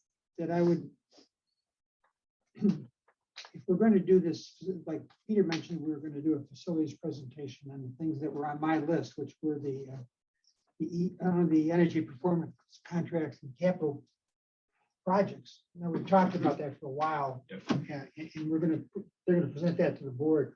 And I was going to talk to Alex about, I don't think we're going to try to mimic that prior to the board meeting, because that's going to be probably a Correct. fairly lengthy presentation at the board level.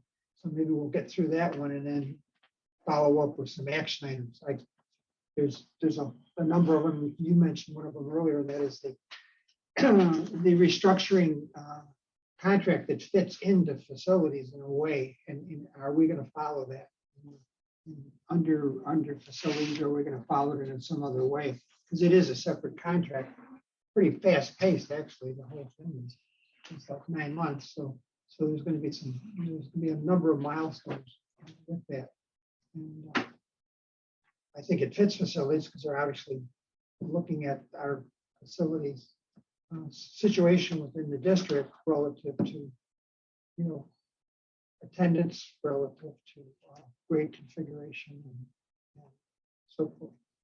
So it's not totally facilities, but somebody's got to follow that contract. I think one of the committees should follow it, and I was thinking that the facilities would be a logical way to do it. Unless somebody else has got that idea.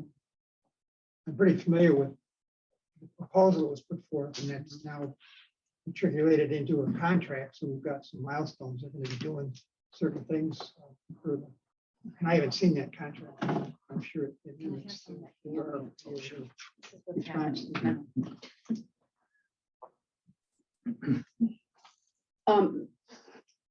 Okay, so you're gonna let us know your first date? Yeah, it'll be after, I think it was 12, did you say the 12th? Yeah, I don't have we mailed that out last week when the work study sessions are gonna be, what the topics were. I don't remember. It's in the drive. I don't think I have a copy of it with me. but Hang on. Yeah, I think I put it in we the wanted to do 12. Because, yeah, we're doing DSIP and facilities on the 12th, I thought. I know it's in the drive. Should be in the, in this week's. Rob mentioned this today too. He's Maybe it was pretty Rob. good. Yeah, he's pretty good on knowing when. Is it in this facilities folder? It would be in the update folder, report update from last week.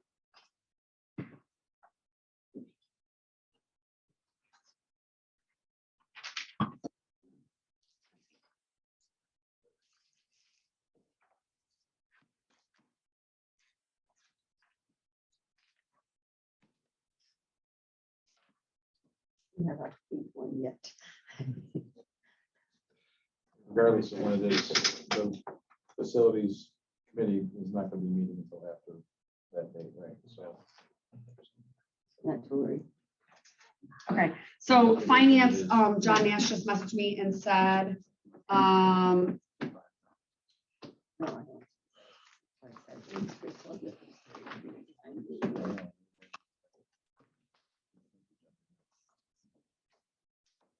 John just said, finance will be the Tuesday prior to meetings, so generally it will be the second Tuesday at 10 a.m. Other than months where so it'd be Tuesday of the week of the first meeting of the month. And we'll get these schedules posted online. And Sarita, to your point, we will do a better job of publicizing meetings. We'll talk to Jill on that. Is are you guys expecting the committee meetings to be Zoomed? I had that discussion with Jeff. He said that he could set up the personal committees for Zoom. If people can't make it. If people want to. I'm not opposed to that. I mean, I was reading up on it's so that people can listen or observe. So I think that's part of open meeting laws, being able to make them as accessible as possible. If we have the technology, I don't see why we wouldn't make that an option. Here it is. Yeah, capital progress. So August 12th, that's going to be the work study. Is that what you said? And that'll be the one at the board level. Okay. And then after that, you'll determine future meeting dates. So appreciate it. I would say once a month. I don't know what. Correct. No, they're open meetings. Yeah, Yeah, they're open they are. meetings. Anybody can Yeah. come attend at any time. So. Okay, and John Nash just said yes to that, please. Yes, we will Zoom. Yes. Yes, he's virtually here. Okay, are we good on that? Is everyone comfortable with their committee assignments? Thank you all for stepping forward. And if you have questions, please communicate with your committee chairs or appropriate department head if you have questions. Okay. Moving on to report of the clerk. Oh, I know my reading. I don't think I can read it. I'm not afraid of it. No, I'm not saying. Oh, no, I know you. I Say that just- you might- You should have had the copy here. I know I should have had the copy. I don't drink coffee. Okay. I had a big smoothie thing. Bids were received at district office 11 a.m. on June 16, 2021, in accordance with plans and specifications for bid number 2021-06161 roofing services.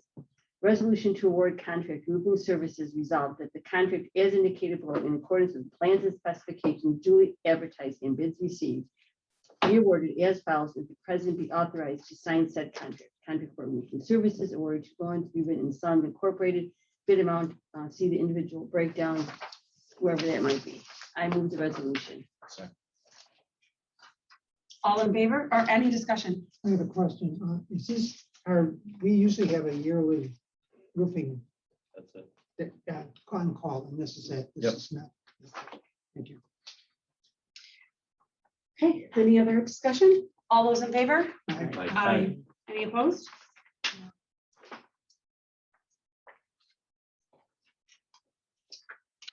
Okay, and consent agenda, resolution to accept the consent agenda, that upon the recommendation of the superintendent of schools, the consent agenda be accepted by the Board of Education. Your consent agenda goes from, 3 to 6. thank you, page 3 to page 6. Actually, page Actually, 3 3 to through 5. 5. I move the resolution. Any discussion? All in favor? Any opposed? Regular meeting agenda. Finance, since Mr. Nash is not here, I'll read through these items. Action items. Item 1, resolution for adoption of the State of New York Deferred Compensation Plan. Whereas the Rome City School District wishes to adopt the deferred compensation plan for employees of the state of New York and other participating public jurisdictions, the plan for voluntary participation of all eligible employees. And whereas the Rome City School District is a local public employer eligible to adopt the plan pursuant to Section 5 of the state finance law. And whereas the Rome City School District has reviewed the plan established in accordance with Section 457 of the Internal Revenue Code and Section 5 of the state finance law of the state of New York. And whereas the purpose of the plan is to encourage employees to make and continue careers with the Rome City School District by providing eligible employees with a convenient and tax-favored method of saving on a regular and long-term basis, and thereby provide for their retirement. Now, therefore, it is hereby resolved that the Rome City School District hereby adopts a plan for the voluntary participation of all eligible employees, and it is further resolved that the appropriate officials of the Rome City School District are hereby authorized to take such actions and enter into such agreements as are required or necessary for the adoption, implementation, and maintenance of the plan. And it is further resolved that the Administrative Services Agency is hereby authorized to file copies of these resolutions and other required documents with the President of the State of New York Civil Service Commission. I move the resolution. Second. Is there any discussion? I just have a question as a former employee. Is this just for current employees or, because otherwise I abstain, that's why I'm asking. I that, but I'm believe not- so. I would ask Dave. I don't remember Dave, when Dave presented about He- this, he didn't mention anything about that. Right, The I question just- wasn't asked. Right, I should have asked it that night, but I didn't think of it till right now. So maybe I'll be safe and just abstain just in case I am eligible, Sure. eligible. Is that okay? Just so.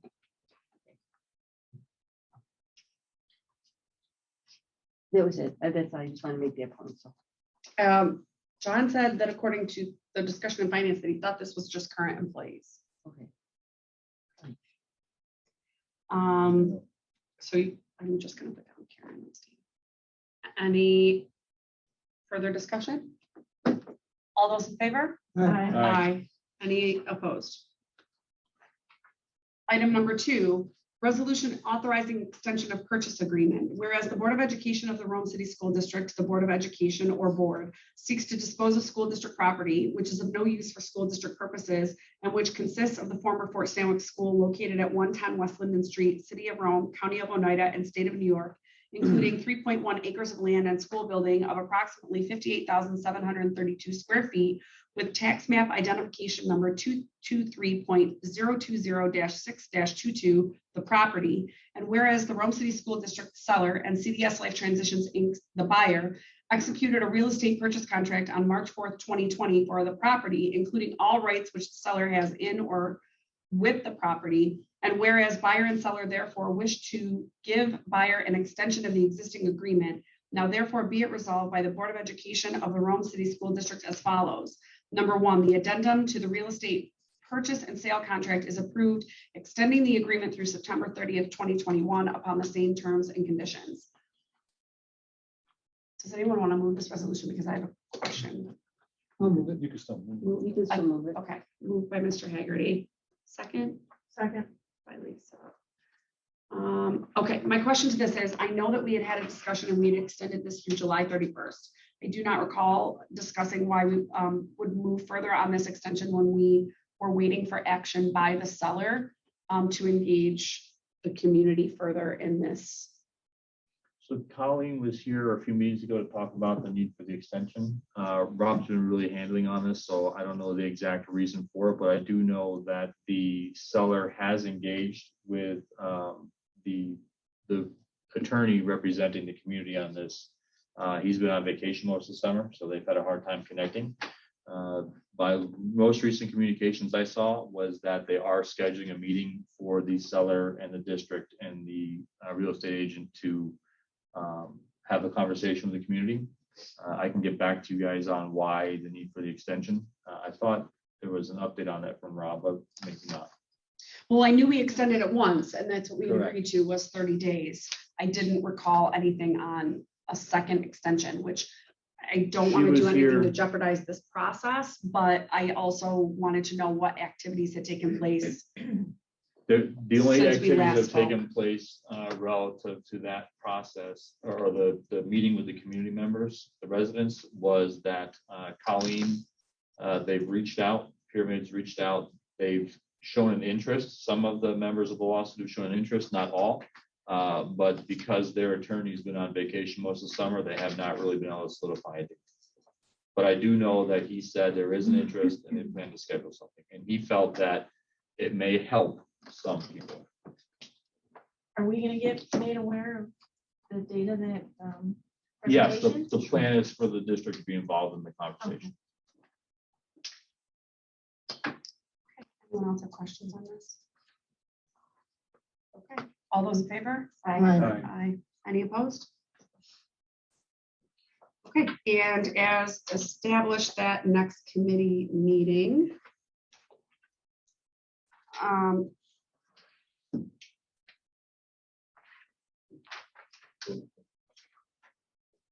Okay, I'm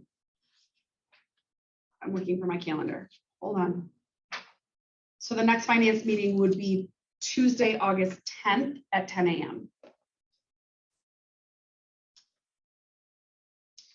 We have no items for facilities. We appreciate Mr. Muzza giving us an update on where we are and look forward to the first discussion with the redistricting group. And again, that meeting will be 8/12 prior to the next meeting, and we'll have a work study. Educational programs, that would make our first meeting August 9th. August 9th. August Monday 9th. Okay, At 4:30.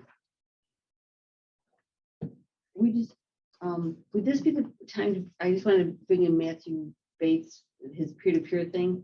Would this be a time to do it at the education committee I time? think or- that would be, Yeah, I encourage you to invite Amanda in for that. Yeah, Amanda's been working on that. There's some, the big concern right now with that program is it requires mandated training for the staff that we've offered consistently for 2 years and no staff have been willing to take the training. For the So, peer-to-peer training? correct. that's so So we've been offering the outlets for that to happen. So it's a matter of working with Amanda and how can we had a conversation, Amanda and I, about that today.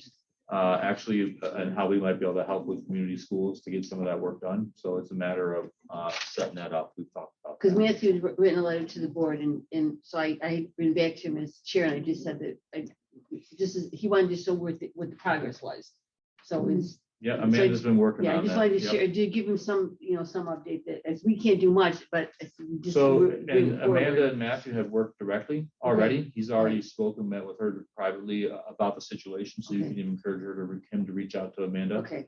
And she can keep him updated as well. As long as, if she's aware that he has questions or comments, she will have no problem meeting with him. I just think it would be super, it was such a great suggestion. And again, today during the law conference, one of the items in your toolbox was peer support and creating a culture of trust and where kids know that they can go. And if you could just make a note, a shirt, because Amanda is great about these types of things, but they did say that the Office of Mental Health currently is offering a grant for assistance to schools for this specific purpose. So if that's something that we could look into, the resources are there and the stars are aligning in the favor of us having more availability of mental health services.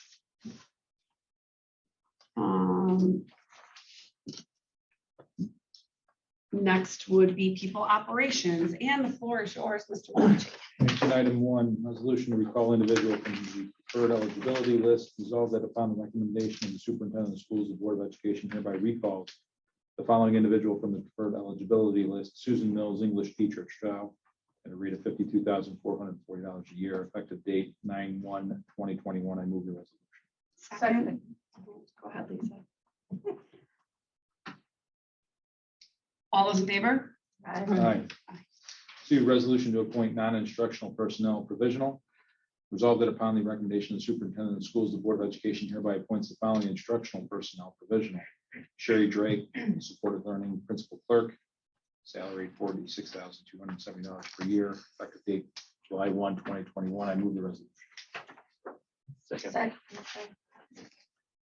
Any discussion?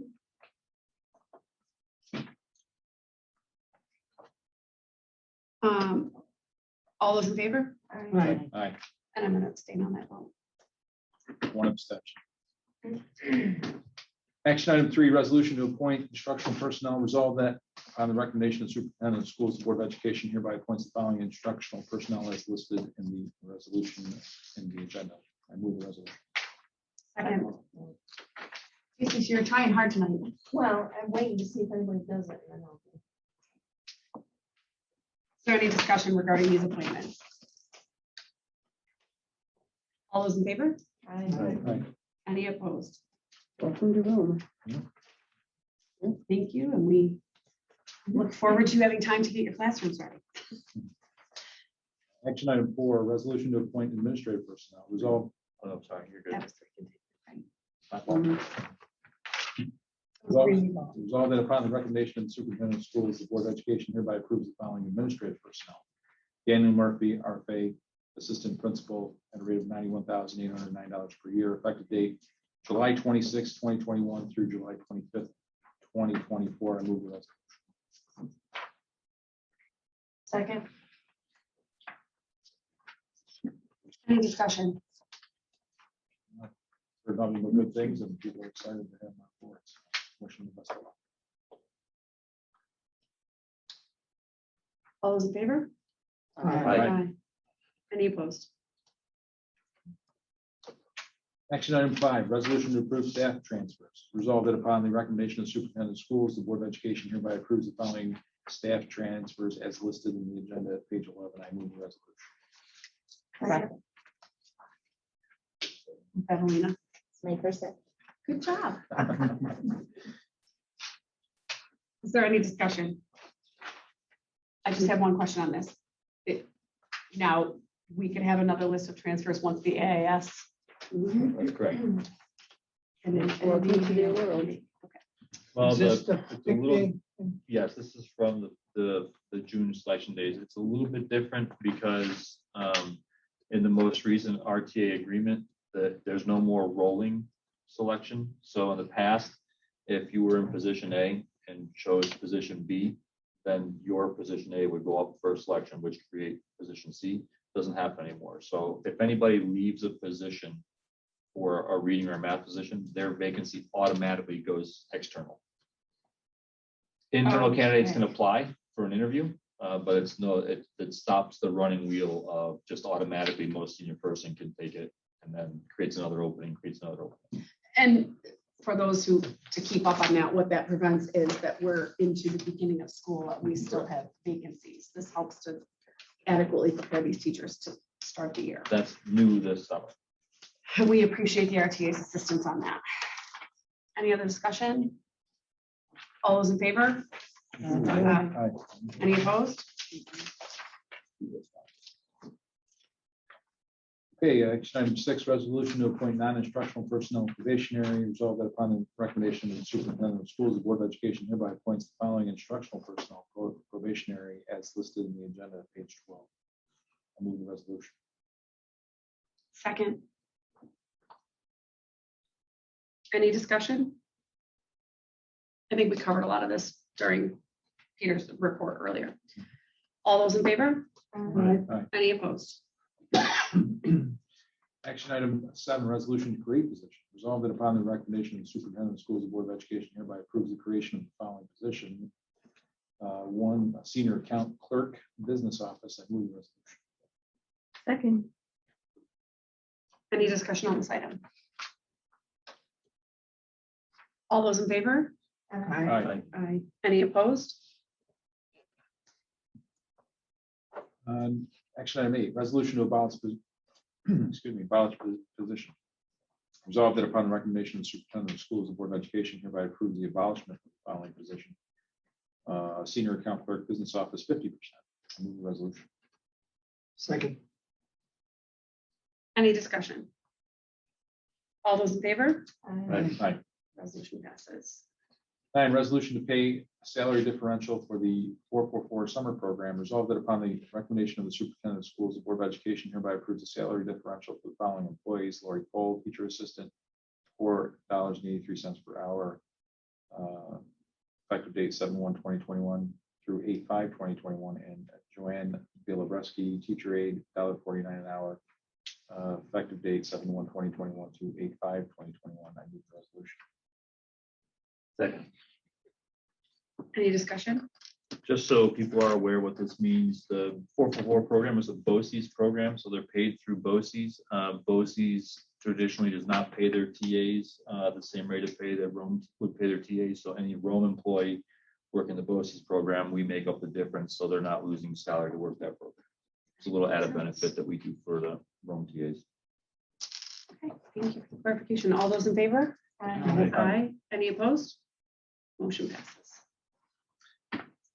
Number 10, action item number 10, resolution to involuntarily transfer instructional personnel. Resolved that upon the recommendation of the superintendent of schools, the Board of Education hereby approves the involuntary transfer of the following individual: Emily Galander from Strata Elementary Orchestra, effective date September 1/2021. I move the resolution. Second. Any discussion? Can you clarify this as well? So Emily was hired last year in the midst of the COVID.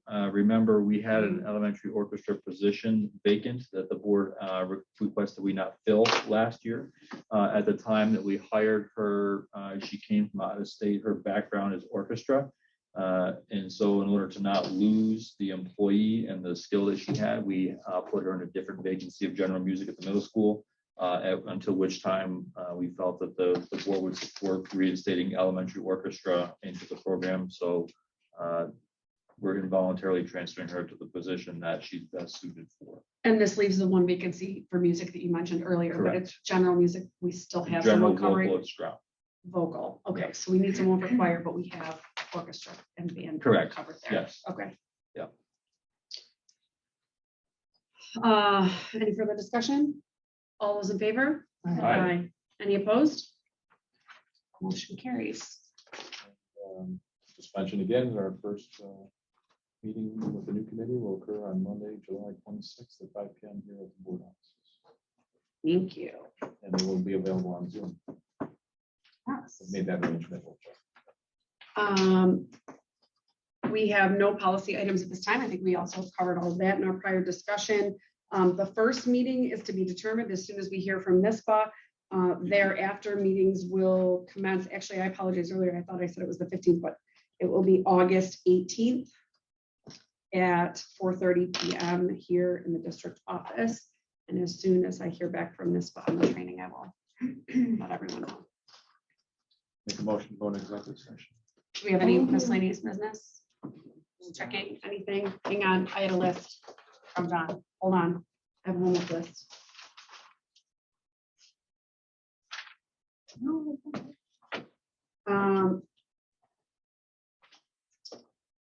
We will be getting back to everyone with the dates of the retreats, and Mr. Nash did send an email today. We would encourage any of you who are available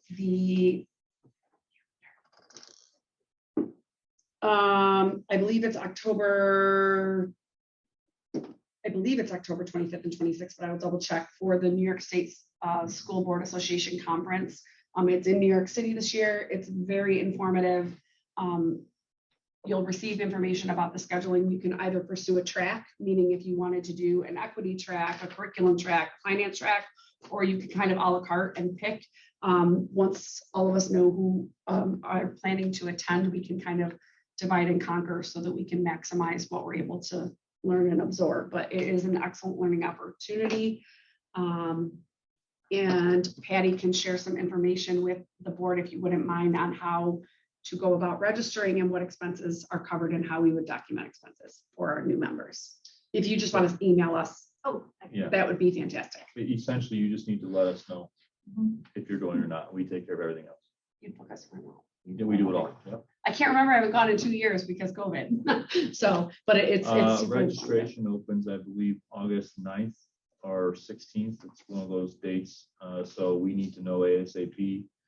The one problem with the NISBA conference is usually it's extremely well attended. I don't know what to predict for New York City in October of this year. That might cause some people to stay away because of COVID, but generally the New York City conferences are the most well attended and very, very difficult to get into the work session. So if you're going to go, I would encourage you to register right away to guarantee that we can get you a hotel room. And then if you do physically go, It's the I 24th like through the a la carte. 26th. Just having gone to these things, the a la carte thing is great, but if they're gonna allow you to register, pre-register for a track, I would probably recommend that because I know the last time I was in New York City, a lot of people got closed out of the sessions because the meeting rooms can only hold 20 to 30 people at a time, even without COVID restrictions. So I also just want to share a couple of things that it is free registration if students want to have a booth. So I don't know if we have any interest in that and sharing what our students are doing. They always encourage a call for photos because they do share a lot of pictures. So that's something great for Shannon and Jill to know. It's always nice when you're at conference and you see things that are happening in your own district being highlighted. And is there anyone who wants to say yes tonight? I plan on going, Patty. So you can mark me down. Is there anyone who wants to? Yes, I I'm plan on going. going to. There we go. At least Elena, Anna, I think John Nash is. It's Anna's like, sign me up. I'll go anywhere. It's Sunday Saturday, to Sunday, Saturday, Sunday, Monday. Well, Sunday, 23rd, Monday, 24th. Tuesday before Halloween. Okay. So. I think it's Saturday, 25, 26, 23rd, 27. 24th. I think if they start early on 25, Sunday 26. morning, then we go down Saturday, you know, so you have Sunday. travel time Saturday, right? Sunday, And then you Monday, start Tuesday. Sunday morning. Sunday, Normally, 24th. so there's two ways of doing it. Normally, the regional districts will get together with BOCES and charter a bus, and you can ride down that way, or you can transport yourself. Travel costs are covered, reimbursed, or you can ride down in a group. However, there's multiple ways. The only difference is if you take the BOCES bus, then you're kind of bound by their schedule. Yeah. In terms Do you of plan when to go join down. us? I'll be at this one, yes. Excellent. It will be nice to have a good showing. Normally, my rule of operation is that 4 members go, I go as well. Superintendents generally play host to, because what will happen is our vendors will sponsor meals and dinners, and then. Yes, it's quite lovely. So it's quite usually Ferrara invites us to something and our architects invite us to something. And there's a lot of learning and a lot of networking and a lot of great ideas. So Ferrara bring a meal is lot of well knowledge. worth it alone. What do you have to let them know about? I don't see the registration. Registration is, I think it's the 9th or the 16th. It's coming up quick. Okay, But, so it just you says- got Pretty much time. ASAP. It's on my calendar. I know you put it in already. It says the dates, but it's I know, I think I have the thing at home. I know the dates and when it is, but this email that he forwarded does not say like, please register. Oh, registration, it just says registration August. That is August. I don't think there's an actual date yet. Oh, okay. It just says August. Yeah, 16th. 16th. Okay, perfect. New York City conference, I'm on. Okay. Let's see, we do still want to, Joe. Here, call. Okay, at the first People Operations Committee, if we could have a discussion, the board did already pass, the policy committee already enacted, and the board has passed the policy regarding our board clerk. We would really like to move forward